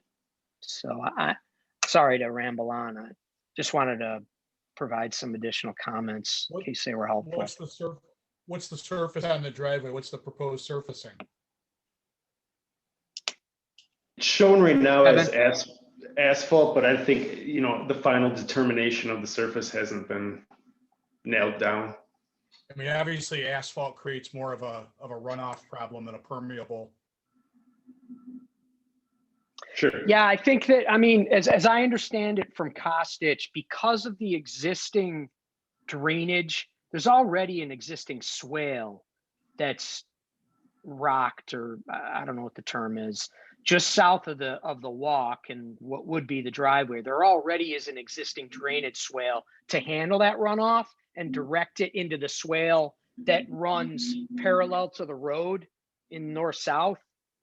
So we think that the runoff from the walk is that the driveway would be handled the same way the runoff from the walk is currently handled. Is that right, Evan? Correct. Yep.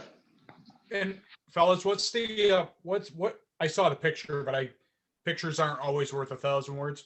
What is the walk surface? The walk surface currently is concrete pavers. All right. So it's a semi-permeable. You could say that. If I know the town looks at just a gravel driveway as impervious as well. So, right. Depends on compaction. Right. It's how it's treated or built. Correct. The driveway itself is about twice the width of the existing walkway. So there is more impervious surface than there has been before. It seems to me it would be helpful if anybody has a recollection, and maybe some people on the town's drainage committee might remember, at the time when this was a driveway, were there drainage problems of, water flooding down to Westlake Road? And is that the reason why they abandoned it? somebody, I mean, it wasn't that long ago. You could ask Greg Westbrook, wasn't he the owner? Somebody ought to be able to track that down.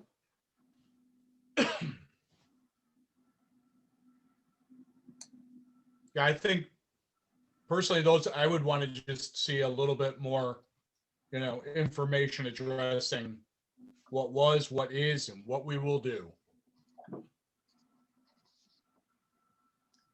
One thing I'm curious about is, would the owner consider abandoning the Weifels Road driveway if this is built? That would eliminate a variance anyway. Well, we prefer not to do that. It is existing. The other factor there is that the home on the corner, just to the immediate south of our property, has an access easement that is over that driveway entrance. So there's an easement to that home right there that connects to the driveway entrance off of Weifels. Yeah, and I know there was, sorry, David. I know there was a comment about the existing features map. We have, it's part of our set, it's page 3, and that it shows that access easement. We don't think that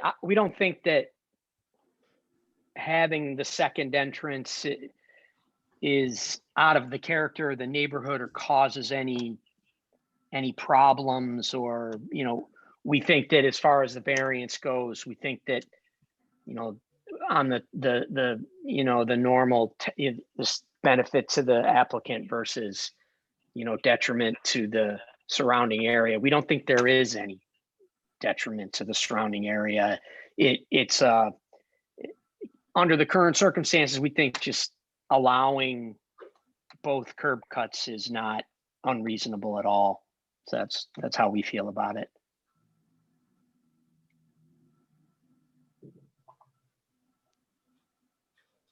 I just had a quick one on the back, I guess, exit point there on Weifels Road, or the main entrance now. It's gated. Is the idea to have the, I guess, revised or approved driveway to be gated too?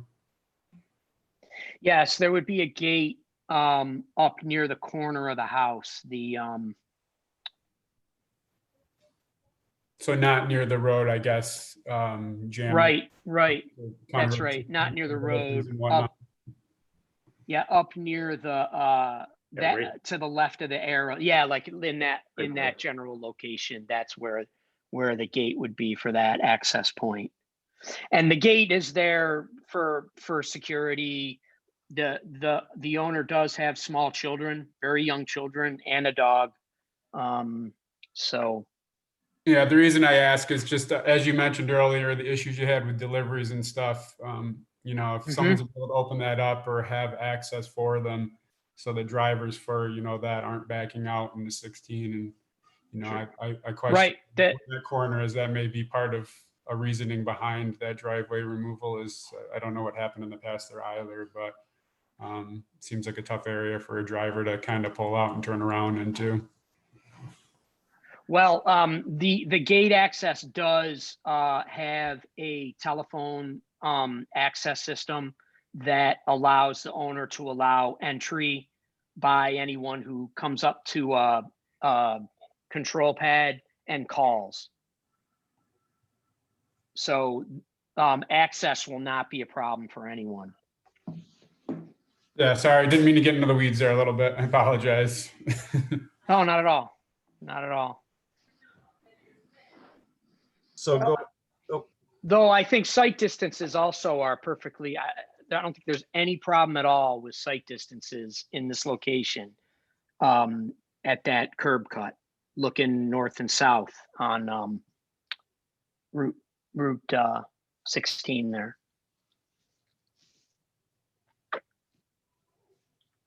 Well, I am sympathetic to the need for a better, a better delivery situation, and not having people parking on the shoulder, which happens way too much on Westlake Road. But I would think if the zoning board doesn't go along with your 2 driveway proposal, another alternative would be to create a good pull off, pad at the foot of what you're now proposing as your driveway, so that visitors could come and park there, or trucks could come and park there if they wanted to deliver and walk up the pedestrian drive. Obviously we'd prefer to the driveway to that, but thank you for that. And I think it's fair to include with what Sarah Linda mentioned. I'd be interested to know what the mitigating factors were for moving that in the first place, whether it was for more privacy or if there was a drainage issue. And then also to see what other remediation might be put in place from that coming right down the flow right onto Westlake Road. So I think those are the two big concerns that I have that I'd want more answers to. Yeah, trying to look through the site plans, I don't see any stormwater runoff points where, I mean, you will get that flow over the driveway at some point, depending on, the size of the storm event, where you have the swale there, but based on the pitch, you're still going to get some going down to the roadway there, and just be curious to know, because there is no place for that to go once it gets to the road, other than the roadside there.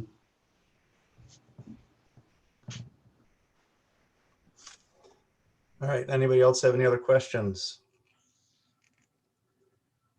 All right, do you guys have anything else, David or Evan? Any other comments? All right, well, No, thank you. yep, thank you for joining us tonight, and thanks for zooming into the meeting. Thank you. Thanks for having us. Thanks for all your attention, and thanks for your, serving on the board and all that. Appreciate it. All right, well, thanks, guys.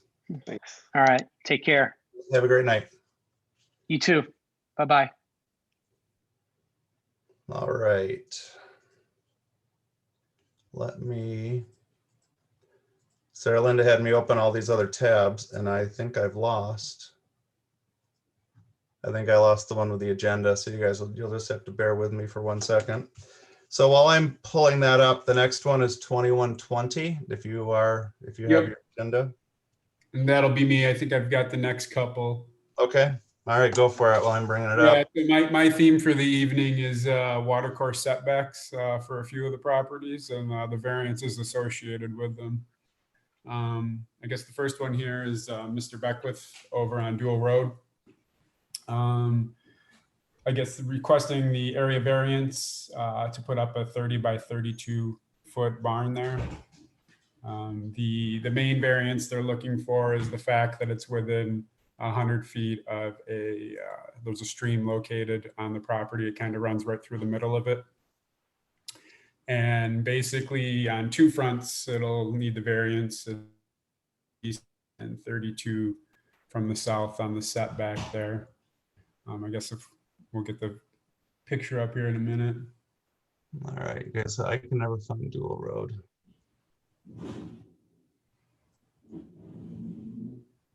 It's coming right out of Cheshire to the south, and you hang a left. Yeah. Yeah, okay, come on. A little more. Oh, I'm on. Oh, you're fine. You can just go to the west there, and I'll bring you up. There you go. There, you were there. Yep, there we go. There. Just scroll down a little bit. Property is Right down there in the corner of Lucas and Dual. Just up from that, there's a little square parcel. You can see it right. There's a little square above the ponds. Right there. that one. Nope. You're gonna head closer down to Lucas Road. There's an area, it's Beckwith. They have that one right there. All right. Yeah, that's the one. So you can see pretty straightforward why the variances are needed. So where you see all that fill material that's been brought in there on the southwest corner, that's where they're proposing to put up the barn. The applicant will be constructing the barn himself. And I believe that's the intent of why all that fill was brought in, is to eventually put in the structure that's being proposed. And it's just a post and beam barn that they're looking to utilize for storing vehicles, equipment, There's no proposed water or sewer from the structure into the house system or anything. So I guess the main environmental concern obviously is the fact that it is within a 100-foot setback. And I know we always we're proponents of obliging by that setback when we can, and if not, being greater. But for this purpose, the applicant points out that for this parcel, there really isn't anywhere on it that they could establish the structure without having to get a variance due to basically it running right through the middle of the property. They had noted in there that stormwater runoff would be mitigated by channeling it through the culverts and downspouts to the low-lying area. I'm not quite sure of where that would be daylighted based on what's there now. It's a lot of loose fill. It looks like from the aerial images and driving by that there might be some silt fencing down there or existing down there currently. But obviously with any kind of water flow going through there, that would be a concern of how that's going to impact the stream and the soils around it. And going through the open space master plan, it is within one of the scenic view sheds that's identified in there, as well as being in the strategic forest protection area. So I guess quickly recapping and the recommendations was just the fact that in general, the ECB encourages the planning board in town to adhere to watercourse setbacks as noted in the open space master plan. This particular stream was classified as a Class C stream on the DEC website, and it actually feeds into Menteith Gully, which again, I just pointed out in there because that is the town's, only identified trout stream on the lake. And this is just one of the many tributaries that feeds down there. So obviously, if you can minimize the disturbances up gradient, it's going to help what's going on down gradient. And taking into consideration with what they're looking to do here, it's kind of hard to avoid not getting that variance for this. And more or less, sorry, what else do I have in here?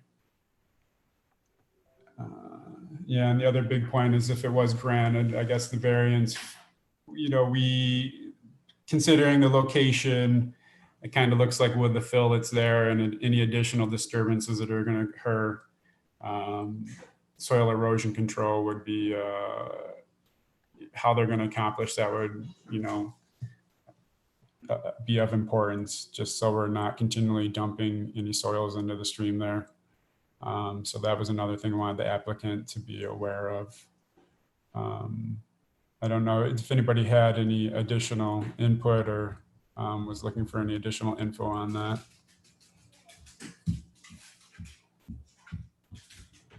I think looking at this one, you're right that they're having a waterway cut right through really limits your opportunities to do much of anything.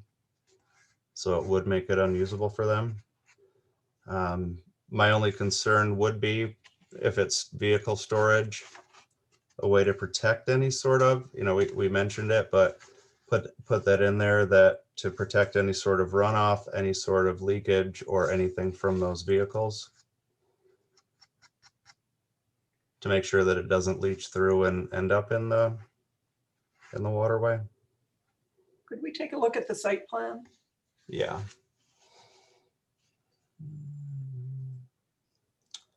This might take me a second too. Oh, there we go. And we are back with.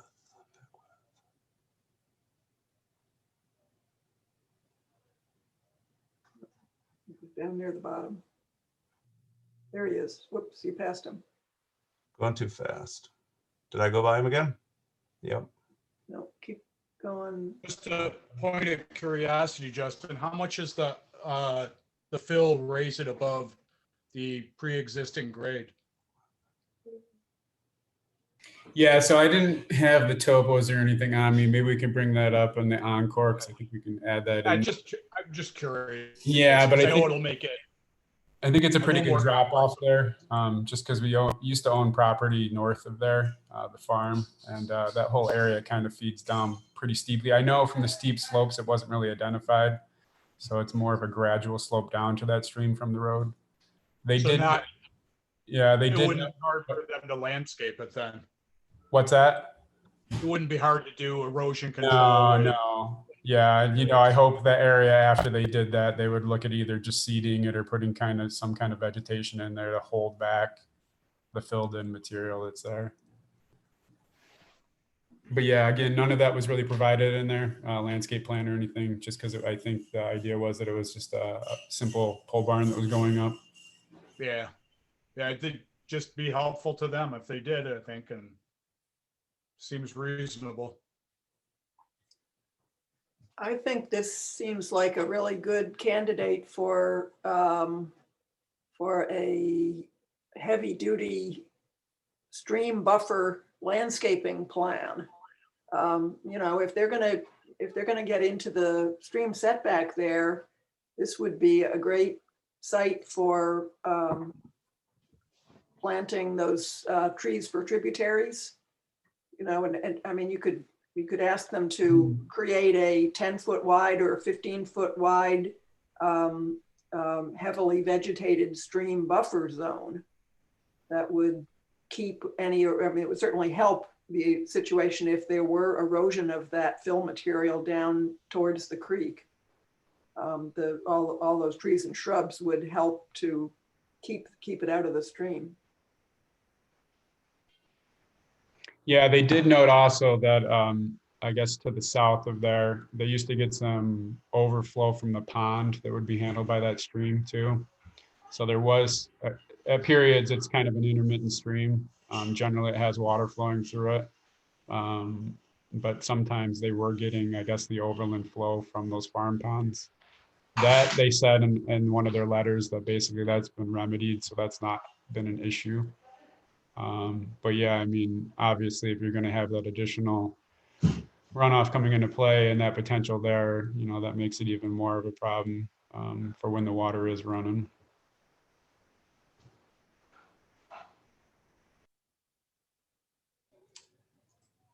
All right, is there anything else anybody wanted to see on?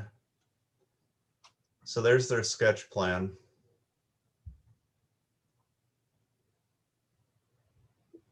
I don't know, maybe I'm misreading this, but it looks to me as if it is 100 feet from the stream in both directions. You know, you can see with the stream is this dark line going down. Right here. Yeah, I mean, and then you look at if this building is 30 by 32, it looks like it is about 100 feet, doesn't it? Yeah, if you bring up the actual, there's a site plan. If you can bring that up, that kind of better shows it because it'll show you the actual setback from the property boundaries as well as where the stream. Oh, you mean the building plan? Is it Yeah. the building plan? Is it? Okay.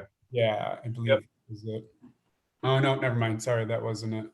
Maybe this just shows the different sides of the building. I thought there was. Is it more? Yeah, this is just the building itself. There was something. And can you determine on the survey map, maybe that's got the stream on it? Yeah, there you go. There you go. That was the missing one. So, and we're talking right here. So yeah, we're probably, yeah. If an inch is 40 feet. Yeah. Yeah, the actual little sketch drawing, I don't think that was really. Yeah, so we're with it. Yeah, they're 60. Would it make sense to bring it closer to the road? I mean, even if that would require a setback variance, but on the other hand, it would be better from the point of view of staying away from the stream. Yeah, I think because of where it's located, because of that crook in the stream, they'd still have they would still need the variance for the south end. They may get by with the eastern side of it, the setback there. Yeah, I see. It'd have to be somewhere over here. Yeah, and then you're getting into the leach field and everything else. Yeah, got the leach. Yep. Yeah, Yep. Just a tight spot to fit it in. yeah.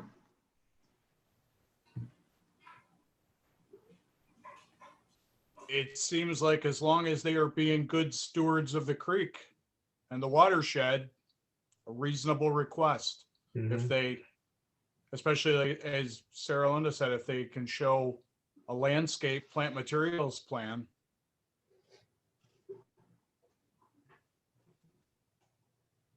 Yeah, I think we should recommend that they have a professionally prepared landscape plan for stabilizing the banks of the fill area and also for stabilizing the and protecting the stream itself.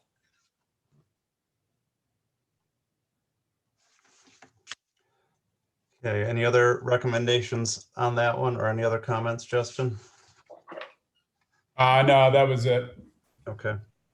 So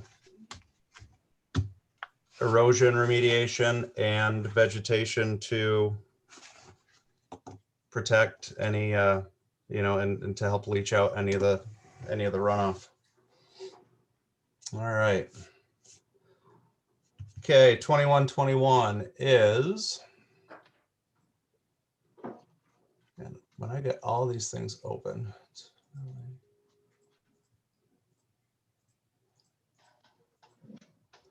Okay, 2121 is 4799 County Road 16 for Eli and Peggy Footerman.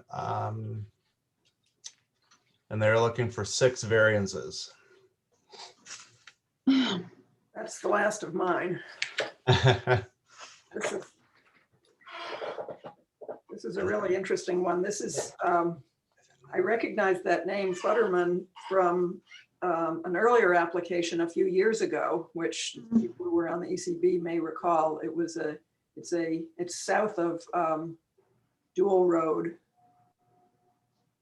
They're near, they're kind of near Titchener. Oh, no, I'm sorry. It's north of Dual Road. Between Dual Road and Wells Curtis Road. No, you passed it. Did I go too far? Closer to Dual, keep right? going. Keep going, past Menteith Point. Oh, come on. No, other way. Toward Ononda. Right, okay. Okay, now stop and go back a little ways. You know, if you put the address in the search bar, it'll take you right there. What? That's no fun. It's like,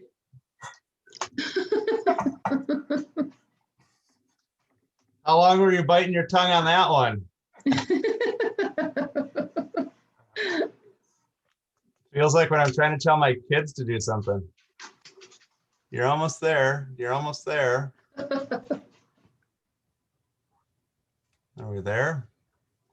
4788. We got to be at 4799.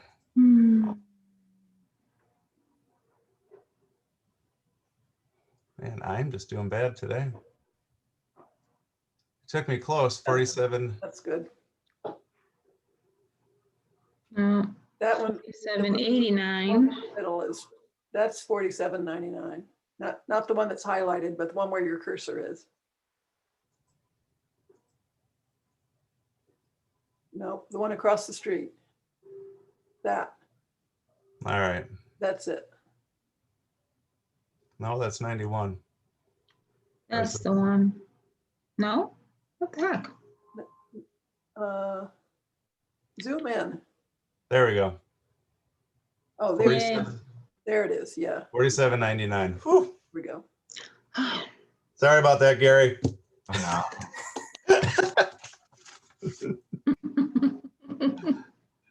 All right, here we go.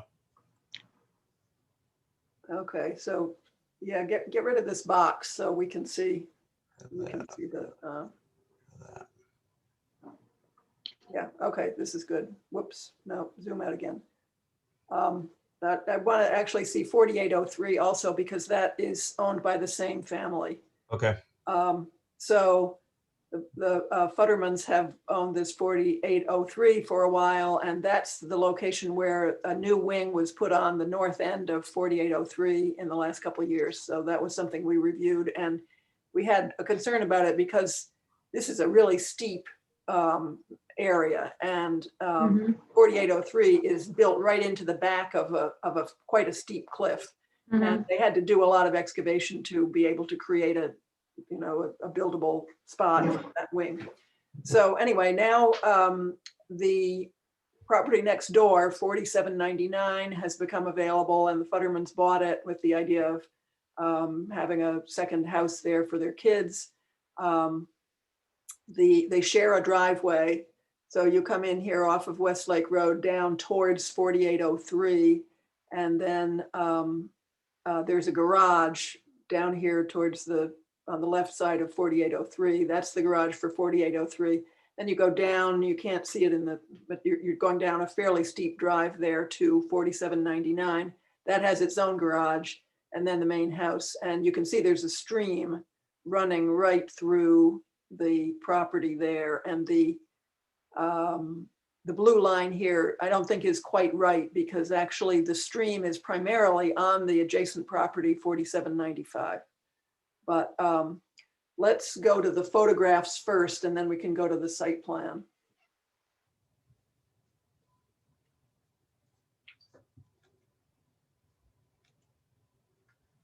Right, okay, this is good, yeah. So the one with the red roof is the house, the original Futterman house. The white one is the house that they're proposing to demolish and replace. So you can see it's got an asphalt drive going all the way down. They've obviously had drainage problems because they've created this asphalt curb along the whole thing to try to keep the water from pouring down into the houses. So go to the next slide, or rather photo. There's the house.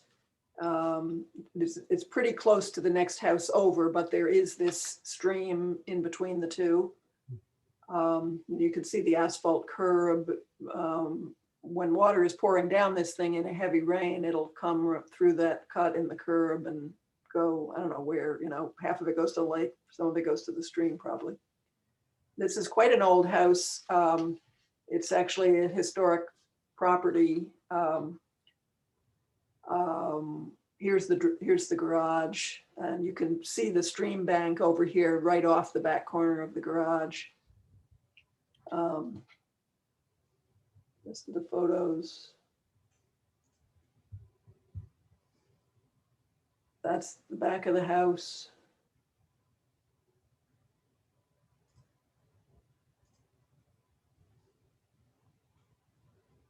That's the stream coming through between the two houses. And you can see it's been channelized with concrete walls, at least on one side of the part where the two houses both come pretty close to it.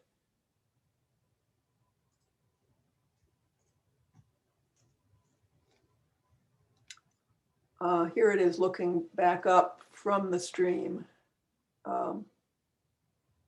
A few sizable trees on the site, and then the section up towards the road is quite steep.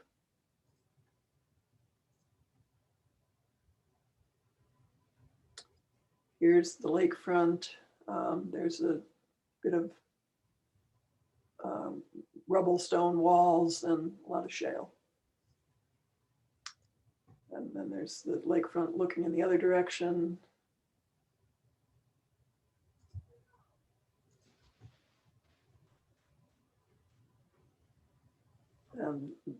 This is the part of the site between the two houses.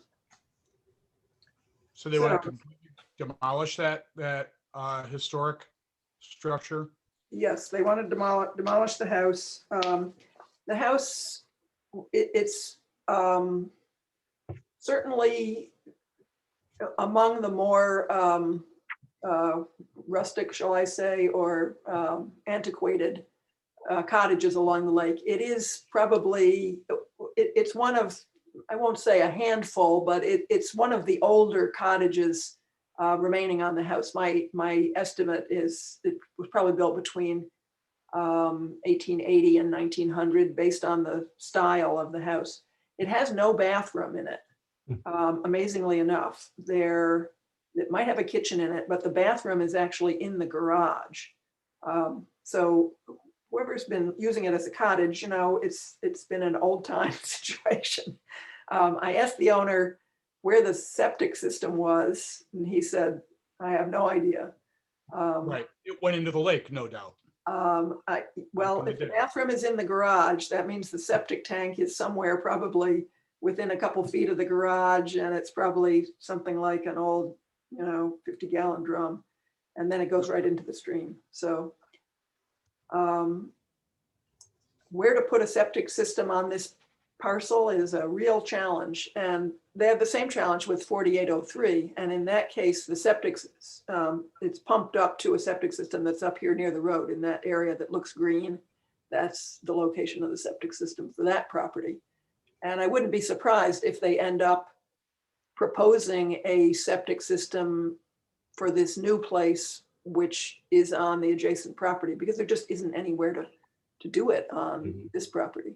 But that's not what they're, that's not anything that they have really thought through at this point. What we're seeing here is not a site, it's not a request for site plan approval. It's a request for a whole series of variances that they need in order to be able to move ahead with the whole idea of replacing this cottage. So let me go through my, okay, here's the site plan. This is a joint site plan for both parcels, actually. And let's see, this is the proposed. Yeah, let's zoom in a little bit onto this right-hand half of the plan, because the other half, this thing that says existing house, is the Futterman, the main Futterman house. So if you can kind of, yeah, okay. And then that dotted line coming up just to the right of the stairway, that's the property line between the two. So this plan actually shows the location of the existing house and garage. And then the hatching part is the proposed locations of the new house and the new garage. And the new slightly reconfigured driveway that would go with it. So here's my summary of the points. Property has been purchased by a neighboring owner for the development of a family cottage. The two share a common driveway and a steep sloped access. The existing parcel at 10,716 square feet and 117 feet of width is below the required lot size of 20,000 feet and 125 of width. So it's almost wide enough, but it's only about half of what a compliant lot would be. The northern edge of the site is a sloped stream bed, mostly on the neighboring property to the north. It is partly channelized with concrete walls. The stream is most likely subject to intermittent flooding. The existing septic system location is undetermined, and no proposed design for a new system is included in the application, which only deals with the required area variances for setbacks and building lot coverage, not site plan review. Replacement and enlargement of an existing garage and construction of a storage building in the lakeshore area, that's this little square thing down near the stream mouth, are also proposed, also requiring setback variances. The property has potential historical significance as a surviving late 19th or early 20th century cottage. It is a candidate for documentation prior to demolition with the owner's permission. So the requested variances that they need in order to do this are, first of all, a side setback variance for the main house. And the required setback would be 10 feet. Instead, they have a distance of 6.8. And if you zoom in a little bit here, you'll be able to see the locations of these setback variances a little more. So you can see it's at this, the northwest corner, the distance from the top of the stream is 6.8 feet there, should be 10 feet.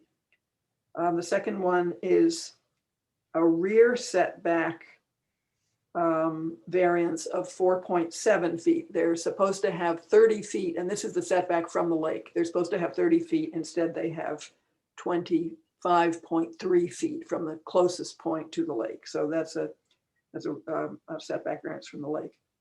On the garage, they're requesting a setback variance of 8 feet. And that's the side setback. So that is, let's see, where's that 8 feet? Oh, they should have 10 feet. In fact, they only have 2 feet. So that's the 8-foot variance there. And on the shed down here at the bottom, storage shed is 9.3 feet. They should have 10 feet. So that's 0.7 feet. On the shed, again, there is a setback variance of shed 2.4 feet. Where is that? They need 15, right? The shed's 12.6 12.6. and they need 15. I guess that's right, but I don't see why. Oh, yeah, okay. I guess I don't see why they wouldn't need the, oh, I see, because it's yeah, all right, that's it, yeah. It's too close to the lake and it's too close to the side. And then the last one is a lot coverage variance of 5.3%. The law says they need no more than 30% lot coverage. In fact, they're asking for 35.3% lot coverage. So in other words, they are proposing to build too close to all the property lines and also too much when you look at lot coverage. So environmental concerns. The site is small. The undeveloped portions of the site are steeply sloped. Provision of a suitable on-site septic system for the proposed home will be challenging. The proposed design pulls the primary dwelling away from the stream and increases the side setback in that direction, which is positive. Nevertheless, approval of a setback variance in a location where periodic flooding can be expected during heavy storm events seems inadvisable. For a site adjacent to a flood-prone stream, it would appear prudent to maintain a distance from the stream bank rim well in excess of the required 10-foot side setback. And as a general rule, ECB recommends strict adherence to the maximum lot coverage requirement of 30%. Site development with lot coverage in excess of 30% promotes excessive runoff and erosion, especially on steeply sloped sites, and related degradation of lake water quality. The proposed project could be brought into compliance with the lot coverage standard by reducing the sizes of the proposed buildings and or by reducing the amount of paved driveway surface or substituting permeable pavement materials. Despite the small size of the lot and the challenges of the terrain, there is ample room to create a usable cottage of modest size on this parcel. And the need for a lot coverage variance is driven by the applicant's desire for structures larger than the lot can support within the confines of its zoning laws. So the draft recommendation is ECB recommends that any variances granted be made conditional upon the development of a septic system design approved by the state health department. 2, ECB recommends denial of the side setbacks for both the principal residence and the shed. And I also, due to the likelihood of erosion and potential flood damage to this and possibly the adjacent property to the north. The rear setback for the garage appears to be less problematic due to its height above the stream, but the steep bank there may eventually be undermined by the stream. A shift of the garage away from the stream would also be advisable. And the third, ECB recommends denial of the lot coverage variance and encourages the applicant to consider a redesign adhering to the town's standards. So in other words, scale back your plans to something that fits the site better. Well, I'm going to put on my town historian hat, which really probably isn't appropriate in an ECB meeting. But I'm going to say if you're a steward of a historical property, you acquired that property and it had a historical building on it, it's not a lot different than having a stream run through your property. You are a steward. And all of the variance requests to me are, there's just a lot against this. And I'm done. You guys are all far more knowledgeable than I am, but as a member of this group and as town historian, I'm really not thrilled with this request. And I probably have said too much. Well, as a member of the town's local history team, I certainly have the same sentiments. I will hate to see this building go. On the other hand, you're right that that's not something that the ECB ordinarily gets involved with. So I certainly am in favor of arguing strenuously or doing what we can to persuade the owner to reconsider, but I don't know that that's really a legitimate. No, it's not for this. And I think you made a great Yeah. bunch of comments just regarding the setbacks, Sarah Linda. I mean, Right. it's a cramped little spot. I mean, and you've got the stream and you've got lake, and there's just an awful lot going on there for the requests that they're making, just from an environmental standpoint. And the fact that it'll be, I mean, in doing these, and if they're granted, these will perpetuate issues that the homeowner will have with the property, just due to the nature of where stuff is being put. They'll ever be dealing with erosion problems on the backside of the house, and whatnot. So it'll just be a continuing headache. So, I mean, before any of that stuff happens, I mean, maybe it's just, we can provide a new set of eyes, hopefully, for them, and taking a fresh view at it. If you adjust stuff, maybe it'll be more workable. And I think too, we need to hold that 30%. And I know that that's one thing that the board does is as much as possible is hold to that 30. They can make it work. It's like the discussion we had the other day. People grab these tiny lots and want to put the most that they can on them, and that's always not feasible. That's not always feasible.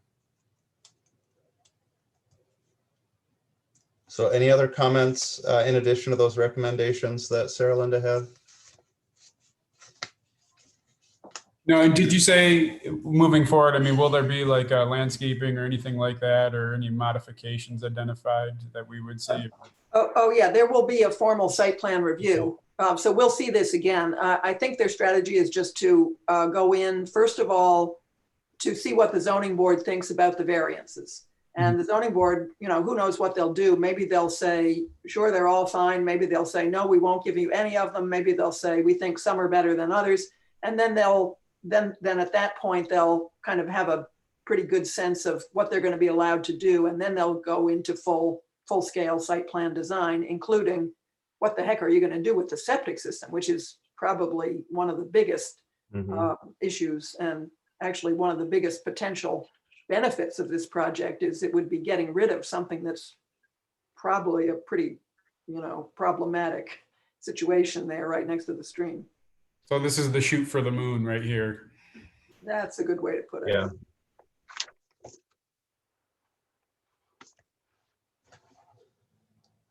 All right, if there are no other comments on that one, we'll move to 2128. And I don't know if you guys knew, but if you type the address up here, it'll take you right to it. It's amazing. Doesn't always work though. All the times I've been on this, and I've all just searched.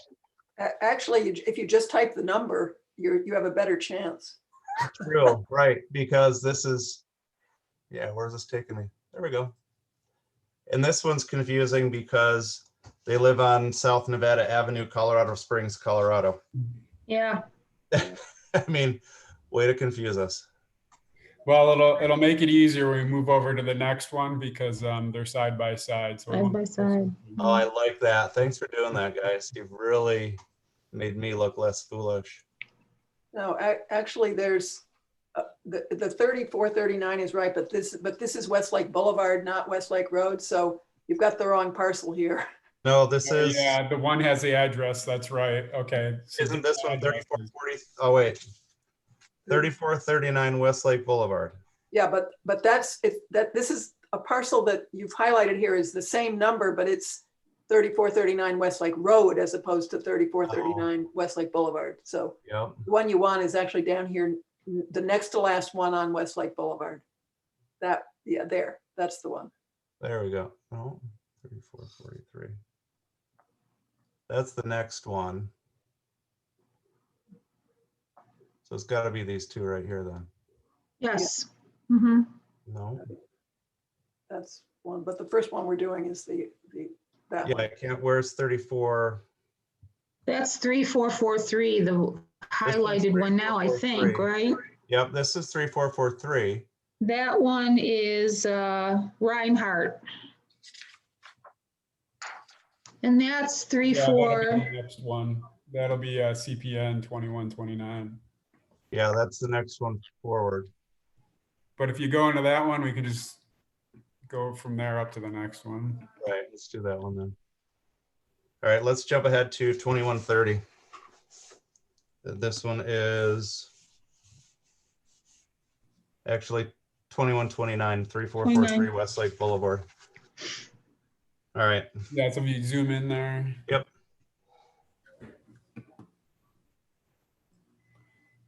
So so this is, which one do we got here?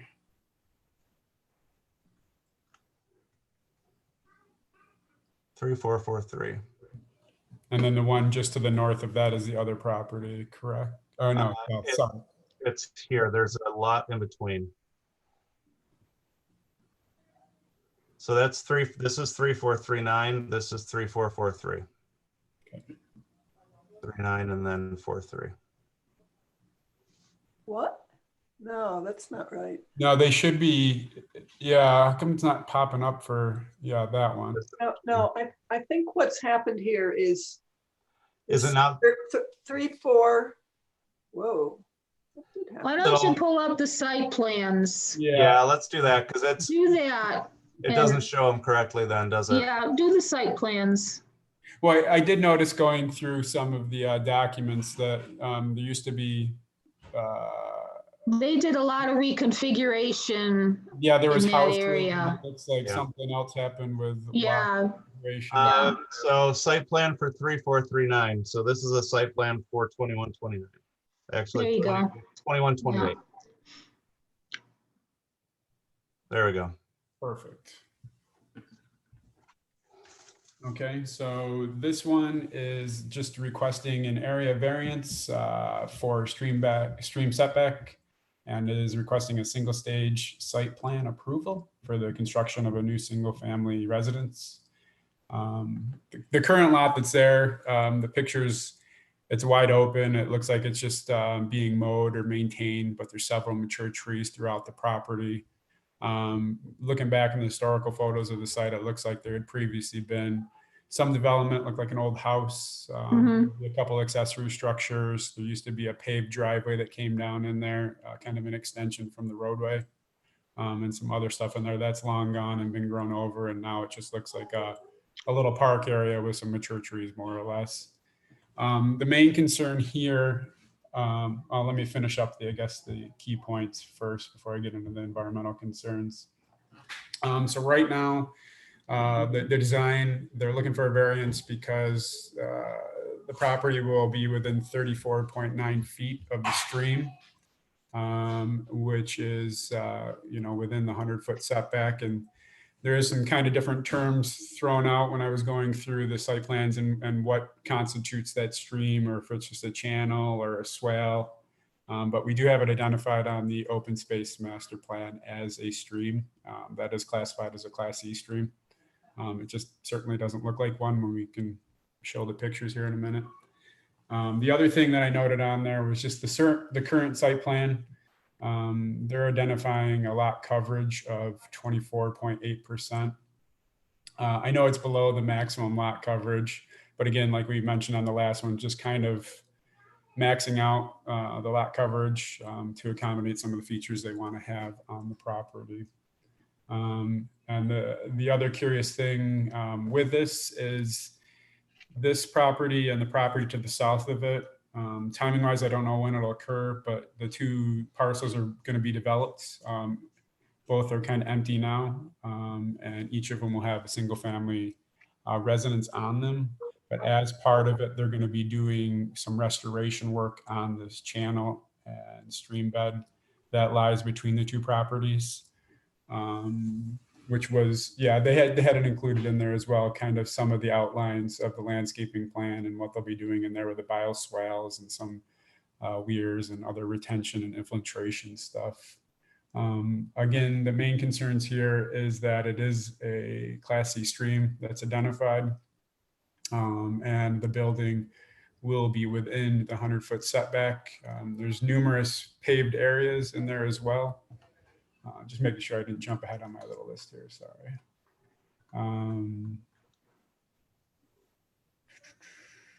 Could I interrupt you, Justin? Go ahead. Could we just, Jared, could you go down like a sheet or two so everyone can see how the house is intended, proposed for the lot? There you go. Right.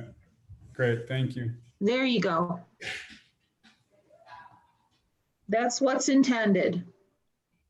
So yeah, obviously you see right up front, there's going to be several mature trees taken out. Most of the trees, although they'll be taken out, there's a pretty extensive landscaping plan that they provided along with it, kind of as replacement, but they are, you know, very mature trees. Most of them are 2 foot, if not greater, you know, width trees, mostly maples, some hickories, some black walnuts, a nice mix of like, you know, upland species. The other main thing that I noted in there under the environmental concerns was there's going to be an awful lot of disturbance when they go to develop this site. Just something that caught my eye in going through there, that basically of the 71,000 square feet that are in the lot, approximately 60,000 of it is going to be kind of disturbed and moved around and whatnot. So it'll be important that they, you know, they have their erosion control and everything else in place, and kind of the timing of when they'll be doing the work between the two properties and the bioswale between the two properties. The other main thing that I came across in there as far as environmental concerns was that a large portion of the lot coverage is going to be made up of an asphalt driveway and new hardscaping that's proposed at the site. You can kind of see like the circle / ring type driveway that's going to be there. And then as it comes around, it goes into a large paved area courtyard there, as well as out back. There's a large hardscaping patio and other areas over there, retaining walls. And now a lot of these I noted in there are just more traditional stuff, more traditional pavement, blacktop with a basic crusher run. However, kind of to offset that, they are doing several infiltration points and rain gardens on the property. You can kind of see them in there in those orange slashed line areas in and around the house and the garage area. So infiltration, trenches and whatnot are great. It's awesome. But kind of at the same time, it's offset by the fact that there'll be large impervious surfaces being added to the site. And that was one of the points I had there. And it's just, and I think we've seen this on a couple other ones, you know, maybe this would be a good example to provide permeable pavers as an option to kind of increase the infiltration at the site, because so much of the site will end up being developed or disturbed. So I'll just run through the recommendations here quickly. In general, the ECB encourages the planning board in town to adhere to the watercourse setbacks provided in the town code. And although the stream is identified as a Class C stream, its current condition is less than ideal. The area has been channelized with vertical blocks and shows little vegetation. I don't know if you can bounce back to the photos in there so you can get a kind of good idea of what it looks like right now. I think it was, yeah, this is just showing the area. I believe photo 5 will give the picture of what the stream looks. Oh, sorry, it's 6. Just a nice park setting right now. It's really pretty. Okay. No. No. So you can see it in the foreground. That's the other property to the south, but in between that is going to be the stream bed that they're going to be doing the work on. So maybe we'll check the next one. Four's got to be the winner then, right? Yeah. Winner. I don't play the lottery. Look at that. Yay. So Good. yeah, this is what's there now. It's I don't know, pretty beat up, just direct conduit to the lake basically right now. Anything that comes in there is just being washed out that way. Sarah Linda, you were down there. I mean, I don't believe that's pretty much how it is the whole length of that run there for the stream bed. It's just that. Yes, the concrete channelized, this is the point at which you can actually drive across it, and that's a right of way that belongs to the Boulevard Association. The interesting thing about this was the house that was there before actually spanned the creek. The house was built beside the creek, and then they built an addition on the other side of the creek, and they just spanned right across it. So the creek actually went under that house and then came out the other side. I thought I was seeing things when I was looking at the old aerial photos, but that was the case. So that's the way it was. That was Gene Fisher. Okay. And did you know any more history of the houses that were down there, or the property that was there beforehand? And yeah, there. This big parcel that belongs to the Cooks, they assembled out of a total of, I think, 5 or 6 different parcels. 3 of them having lakefront, and there were another 3 that had frontage on Westlake Road. So they assembled this great big piece and then decided to, kind of re-subdivide it into different ones and sell it off. Okay. But before that, up until 4 years ago, if you had been looking at this, there would have been a tennis court straight ahead of you. So that whole open area, which is on the other part, the 3443, was a tennis court, and then the house was on top of this was Dr. Carr's house. It was on top of the stream, and then in the portion of the site that has the mature trees on it that you saw in the early photos, that was a much older house, probably a house from the 20s or 30s. Okay. That was Bernie Newmark's house. So those were all torn down. Everything on these 5 or 6 parcels that were assembled, the houses were all torn down, and it's been open like this for 4 or 5 years. Okay. Sorry, so going through the recommendations.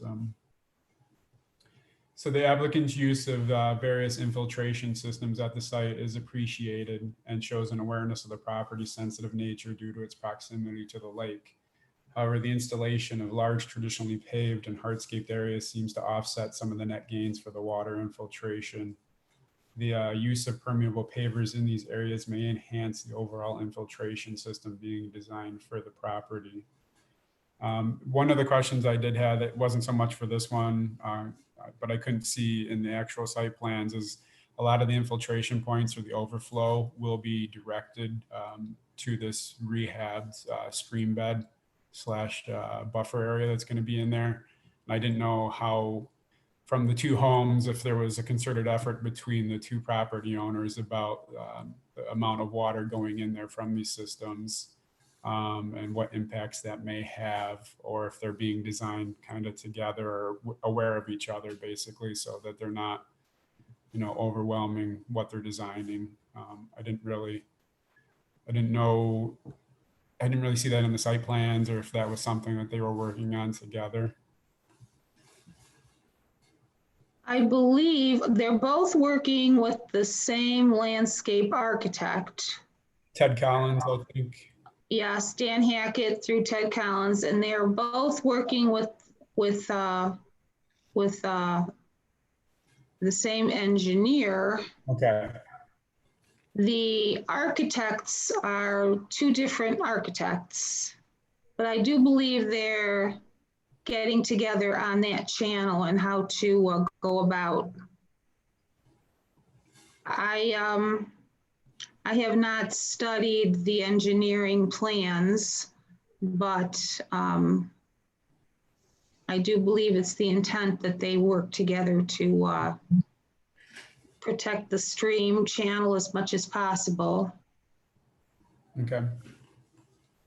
There might be some additional information on landscape plans, possibly.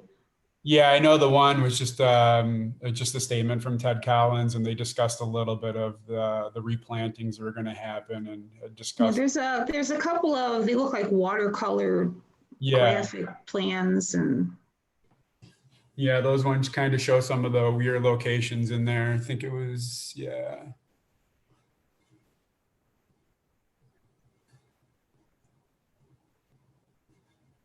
That one? yeah, So that's the one. yeah. Mhm. So the idea is to kind of create this pseudo riprap / riparian area between the two properties to kind of handle the flow from the infiltration as well as the properties themselves, and then basically slow that down before it exits into the lake. But it looks like the last 80 or 100 feet of it is going to be a culvert leading into the lake. Yeah, So that the two lawns will be continuous across the Mhm. lakefront. I can tell you as a neighborhood resident there, this stream does flood on a regular basis. I mean, I go for walks down there, and I would say it's at least once every few years, you get a situation where this stream has overflowed its banks, even the channelized banks, and is just, sheeting right across this whole area and down into the lake. And the fact that it needs to make kind of a bend, as you could see on the Encore site, or the last plan we showed, you can see how the stream kind of curves here. Mhm. So where it's trying to make that curve, it doesn't spill out onto 3443 so much as it spills onto 3439, and goes across, because that's a slightly lower surface, I guess. Oh, there's the old house. There you go. Yeah. But this stream goes all the way up. There's a double culvert under Westlake Road, and then it's the same stream that is at the foot of the hill in front of Ferris Hills, and then it's also there's a pond at the low point of Ashton Place, and that whole area is this stream that's the watershed for this stream.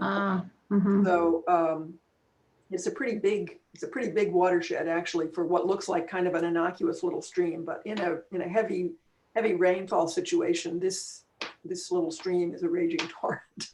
Yeah, and unfortunately, with it being channelized like that, when that's the velocities of that water coming through there are just churning stuff in the lake when they hit it, because nothing's slowing it down. Right.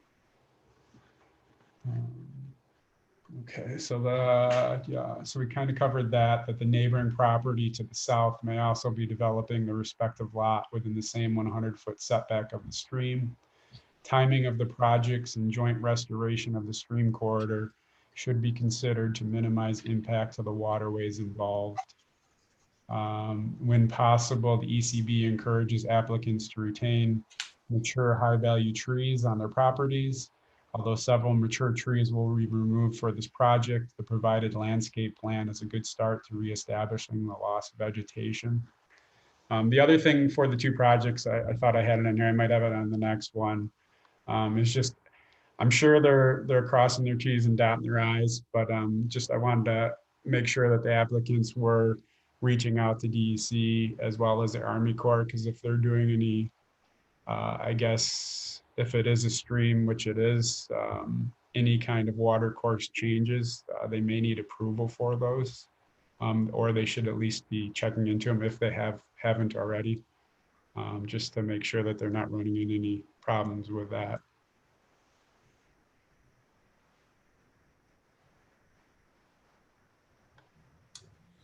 Okay, does anybody else have anything to add on that one? I think that's a good set of recommendations. Definitely. All right, do you want me to pull up the plan for 3443 since we already talked about that for a little bit? We'll pull up the landscape. I'll pull up the land. Here's the landscape plan for 3443. Yeah, it's a little bit different on that basin area, but pretty much the same approach. Just with regards to how they're creating the weirs and the little hardscaped areas as well as the vegetation around it. It'll be nice to see once it's completed with all the vegetation down there. Mhm. So again, the summary of key points for this one, more or less fall in line with the other. They're requesting an area variance from the stream setback, as well as requesting a single stage site plan approval for the construction of a new single family house. The proposed development will actually be a little bit closer to the current stream bed there. There you go. Yep, it'll be within 19.2 feet of the stream when a 100-foot setback is required. As of now, it's just mostly lawn with a few trees similar to the other one, a few mature trees down in that area by the lake. And again, they'll just be restoring the shared stream corridor that runs between the two properties. Environmental concerns are the same. Less so to do with the actual pavement and paved areas. There's more attention, I guess, to the driveway, and it's not as large width-wise, as well as overall coverage of the property itself. They do note they're going to put a couple of bioswales or retention areas further up gradient as the driveway is coming down to the actual property by the lake. Those little gray dotted hashed areas up there halfway.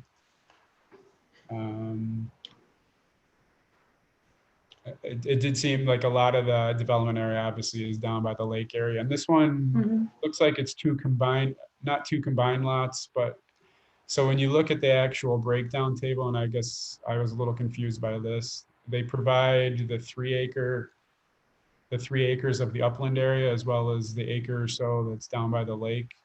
And they give you the breakdown of the actual development in both areas. But I wasn't sure as to which one was being used. I mean, they're well within what, if you scroll down, oh, sorry, on the site plan there. No, that's Oh, maybe there should be a breakdown table that shows the percentages of developed area as well as I think house. it might even be on the cover page, possibly, Justin. Oh, right there it is. Let me go back down.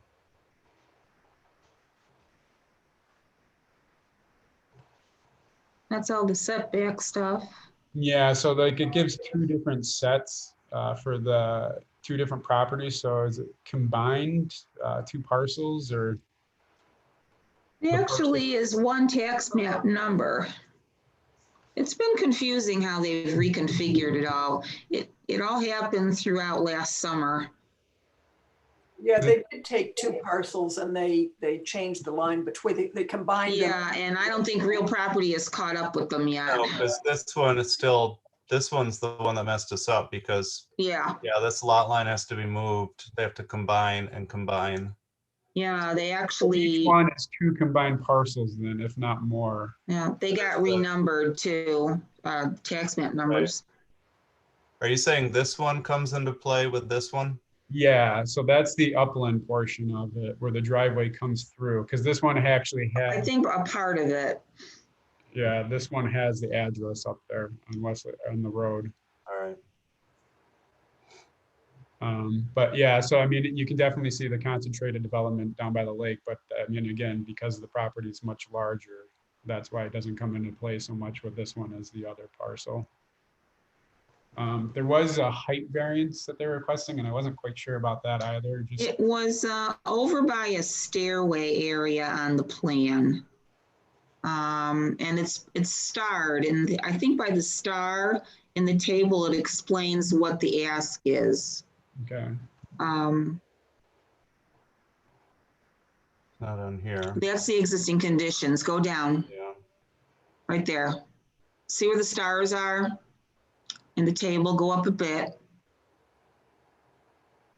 Right there. Now go over to the right.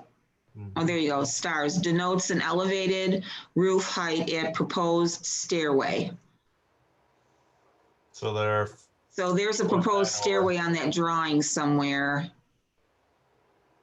Yeah, and I didn't add that to the recommendations. I think it's a landscaping feature or something. So that'll probably be something we should add in there, just, you know, and we'd like to see the town, our applicants, you know, for these variances, try to be within them. Right.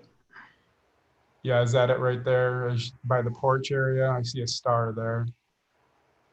Maybe that was it. Probably.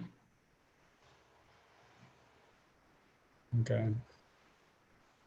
You could probably zoom in on the drawing. Maybe that would help. It Yeah, says- the actual floor plan just show, I mean, it was a little bit above the actual roof line. I'm guessing that was what that was, but it looked like Whatever peak thing that, whatever peak that is, yeah.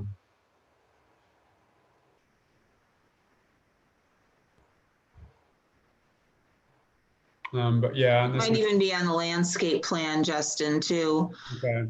It might be there. Yeah, I just thought I Yeah. probably should put that in the recommendation section. Yeah. Much like the actual water course setbacks, you know, when we can adhere to what we want to, especially being down by the lake. So I'll just run through the recommendations real quick. In general, the ECB encourages the planning board and town to adhere to the water course setbacks provided in the town code. Maybe we can just copy and paste that with the information for the actual height of the property. Although the stream is identified as DEC Class C stream, its current condition is less than ideal. Bear with me because these are pretty much from above too. Having been channelized with vertical block wall and with little vegetation, the planned stream corridor restoration, rehabilitation is appreciated, and the applicant should verify the classification of the water course prior to restoration so that they comply with New York State / Army Corps of Engineers, just if they haven't done so yet. The applicant's use of various infiltration systems at the site is appreciated and shows an awareness of the property's sensitive nature due to the proximity to the lake. The neighboring property to the north may also be developing the respective lot within the same 100-foot setback of the stream. Timing of the projects and joint restoration of the stream corridor should be considered to minimize impact to the waterways. The last little bullet there is the same from above, describing the landscape plan for the replacement of the trees.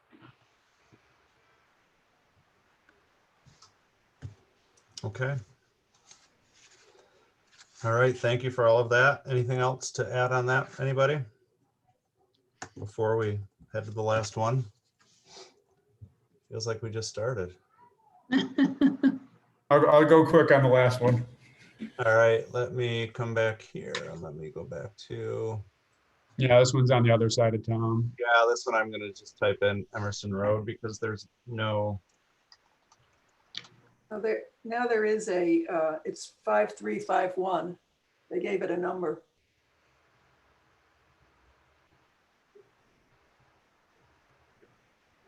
You always plug in tax map. Oh, there you go, 5351.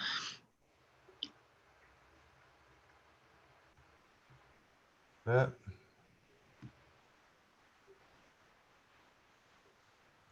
Yeah, Gary, thanks again for grabbing those photos down there.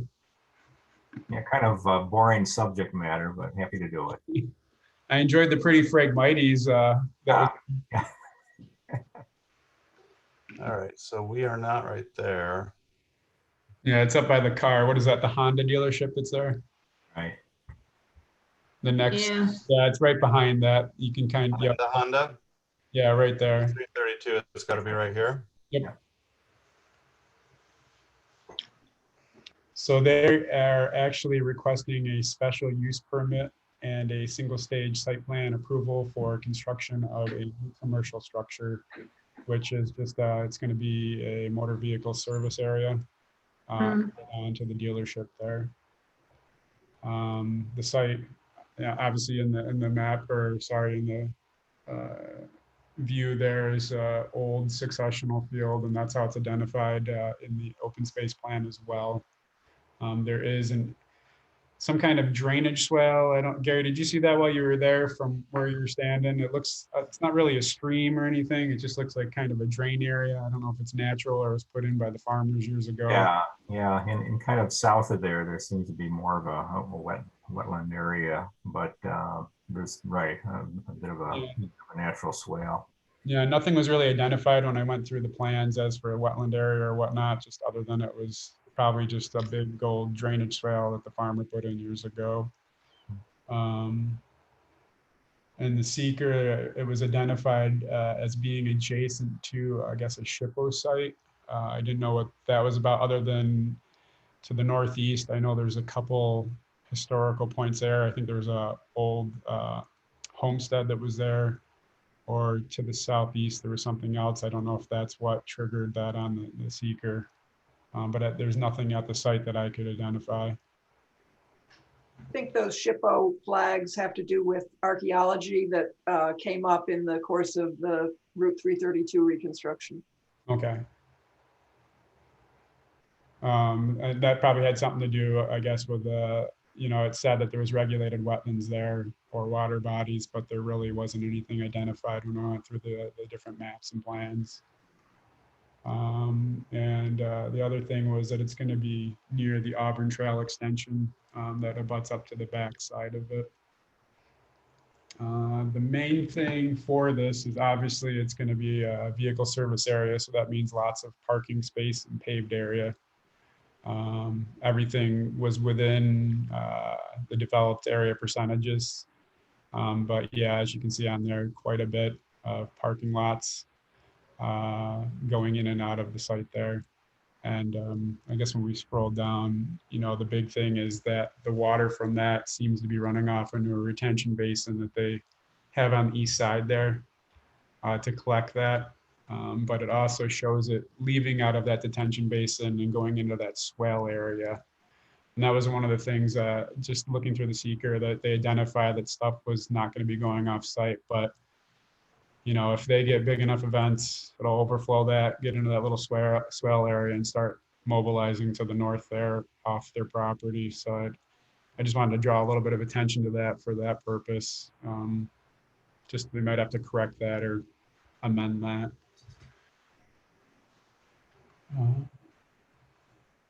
For environmental concerns, mitigation of stormwater runoff from the proposed structure.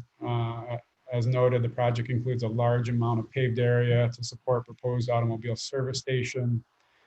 Such facilities can contribute to non-point source pollution as rainfall or snowmelt moving over and through the ground picks up and carries natural and human-made pollutants. Despite seeker statement, stormwater from the site will ultimately flow off-site through the existing drainage swale that's there. Outside of, there's a little pea gravel area that feeds in there to kind of dissipate or infiltrate the water. But outside of that, that was pretty much the only thing slowing it down from going into that basin there and into the drainage swale. The other kind of anomaly that was in there is I didn't see any landscaping plan, but within the zoning law determination, I guess they needed to provide one. There's supposed to be screening along Emerson Road of the facility, whether that's through structure or vegetation. I guess it doesn't matter as long as there's some kind of screening there.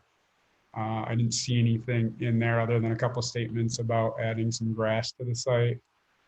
So I think they'll have to revisit that and either amend the current site plan or provide a little landscape plan kind of to show the layout of that and what it'll be made of. As for the recommendations, the applicant provides a more detailed landscape plan for the property detailing additional vegetation / fencing at the site, and then to determine the status, if possible, of the existing drainage basin on the site. The only interest in that is, if that was somewhere identified as this regulated water body. I don't think it is, but just so that they're clear on it and don't get in anything.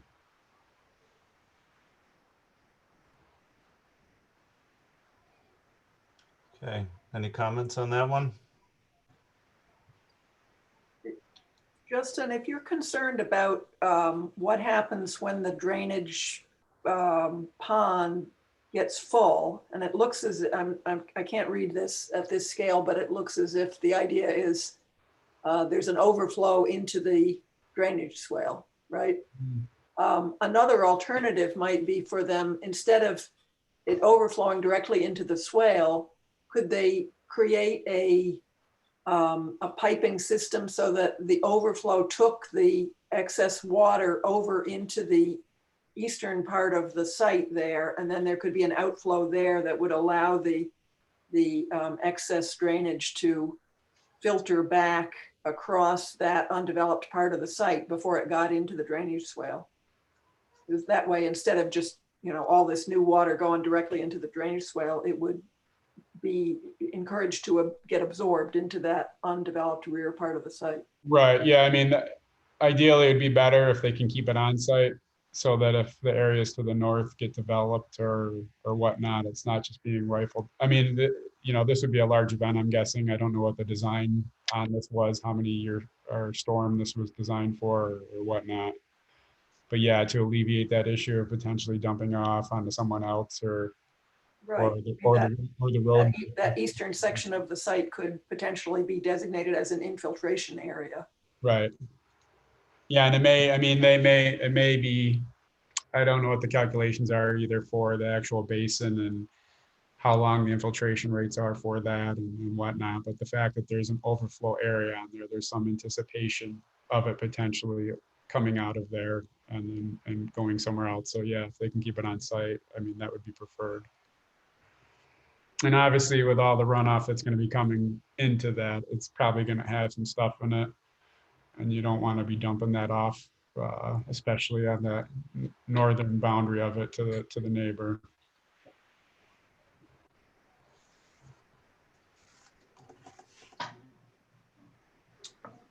All right. So thank you for that, for all that work on those, Justin. And thank you, Sarah Linda, for all of your work on the ones that you did. You guys had quite a few this time. Like you said this was the most you've ever had to divide up, I believe. And Sarah Linda, sorry for the late responses on mine. I apologize. That's okay. Things were changing on some of these applications right up until the last minute. So if any of the new people or any of the people who have been around for a while feel inspired to chip in and take on some of these things, because it may be, this is a busy time in the development office. It may be that we can expect another few months of a lot of applications. So, You know, if you and Justin could offer some didactics to some of us less knowledgeable, newer members, perhaps, to give us a little more expertise in doing what you all do, or I'm sure we won't rise to the level, but it would certainly be helpful for me. sure, that would, I mean, when what happens here is that there's a meeting, the PRC meets in about the middle of the month, and they sort of do a once over, just review all the development projects that are coming up. And as a result of that meeting, then we have the agenda. We have a tentative agenda list anyway, although it's really not that firm, because some of the applications still don't have all the information. So you know, it's a tentative agenda anyway. But at that point, most of the materials go on to the board's site. And so it would be possible, if there are those of you who would be willing to take on some of these referrals, at that point, it would be sometime around, let's say, the week of April 12th or April 19th. We could have a kind of a Zoom meeting just to talk in general terms about what would go into doing the referral report, what you need to look at. That would be helpful. Yeah, those meetings are nice too, because you get an idea of previous properties that we've looked at, just kind of how they move forward as well, and just reviewing it there. So you know if you're going to see it again too. Yeah, even if you can't be in on the PRC meeting, which Justin and I typically don't do, but they do record them, so you can go in at your leisure and listen to the PRC meeting, and that gives you a good introduction to the projects. Yeah, I know that. I think that would be a fair thing to do going forward with anybody else who wants to jump in and do them. And if everybody grabs a couple, once we're versed in the vernacular and the talking points and the things to look, the specific things to look for, help lighten the load and spread the load out with those projects. That would be great. Yeah. Sounds good to me. So I know I'm more than willing, and I think there are a bunch of us who would be more than willing to jump in and do that. All right, let's wrap up because it's we've been here for a little bit. Let's go quickly through the old business. Let's just hit on April real quick for the newsletter because we've got May covered. Did we have a person for April? Well, April was me because we've been trying to talk about solid waste and how the town of Canandaigua and Ontario County has been doing recently. And I think we're still waiting on some information or data from Caitlin. So I plugged in an article about the Brood X cicada, the 17-year periodic emergence of the cicada. Put in a few pictures and put a link to an app where you can plug in cicada data, and it might be kind of fun. And then we're going to go forward with May. Sarah Linda, if you're still interested in doing the birding item, is May a good month for that? Perfect. And then oh, for crying out loud, pollinator gardens will be the next one with Edith. And then Rocky's going to think of something for us in July. So. And if you guys want me to, I can look at for August. We should have data by then for waste and recycling. Yeah. And then I can throw something together for that as well if you want me to. For August. Yeah, I guess we want to put a nice and intelligent. I mean, it'll be interesting to see what's going to be in the newsletter for this month. But maybe we can expand on that. You know? Yeah. Okay. Thank you. So just pencil me in. You'll have to remind me. Will do. But I've got a couple months. Yep. All right. It comes upon us quick, Oh, unfortunately. tell me about it. Yes, it does. I have a quick thing that what I was thinking about on the bird, well, it's related to the May birding thing. The other day I was in Ononda Park and it occurred to me, you know, May would be a perfect month to organize some nature walks at Ononda Park because that's the time all the wildflowers are coming out, the trees are coming out, and it's gorgeous, and it's just one of the best times of year. And I thought, well, is that something this ECB would like to sponsor? I think I could probably find somebody from somebody who knows their birds, and also somebody from the Canandaigua Botanical Society who knows their plants. And we could have a little team of people and put something in the May newsletter saying, would you be interested in coming on a beginner's type nature walk or a series of nature walks at Ononda Park over the course of the month of May? Maybe, you know, one a week or two a week even, because I think it would be good if you did something like that to limit the size. So you don't end up with a big crowd of 20 or 30 people. Shouldn't be more than, say, 10. 10. Sounds like a great idea. I thought, well, but does the town want to stay away from things like this because of COVID? Yeah. So, you know, you may think, you know, let's do it, but not this year. Yeah, we may have to ask what we're permitted to do because of COVID, right? Yeah. Yeah. I don't know if it'll be different by then. I mean, outdoor activity. It's outdoors anyway. I mean, I think even if the town didn't want to do it for insurance reasons or whatever, I could probably get the Watershed Association to sponsor it if I really felt like it. So I don't know. What do you think? Is that seem like a good idea? A good idea. Just ask people to mask. Yeah. I think it's worth looking into. And frankly, it's been a year and some people would want to get out and do something and get, you know, maybe have that chance. People who have been something joyful. Yeah. For sure. People who have been caged up, they want to get out and look at the birds in nature. Right. Agreed. I'm actually part of the Botanical Society, so if you Oh. need any connections There there. you go. There we go. Oh, all right. Another reason why we're lucky she's here. Awesome. Oh, that sounds great. Yeah. I was going to contact Laura. Is that the right person? Yeah, that is. Yeah. Okay, good. Right. Okay, anything else on those, Pat? I don't think so. We're good. Okay. Edith isn't here for the display cases. Yeah, we lost Edith a little while Yeah. ago, huh? Yeah, she has to go play for a concert. Oh, that's right, Easter. Yep, Very nice. that's a good reason to miss. That's a good reason Yes. to bug on out of here. So we'll hold off on that because we don't have Rocco here either. And then as far as vacancies, I think we can cross off the chair.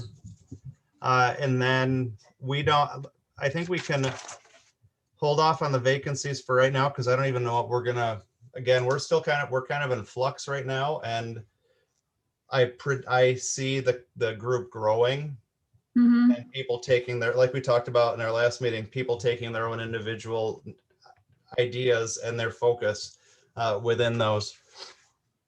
So I see the committee membership changing over the next month or two as we have time to dig into it.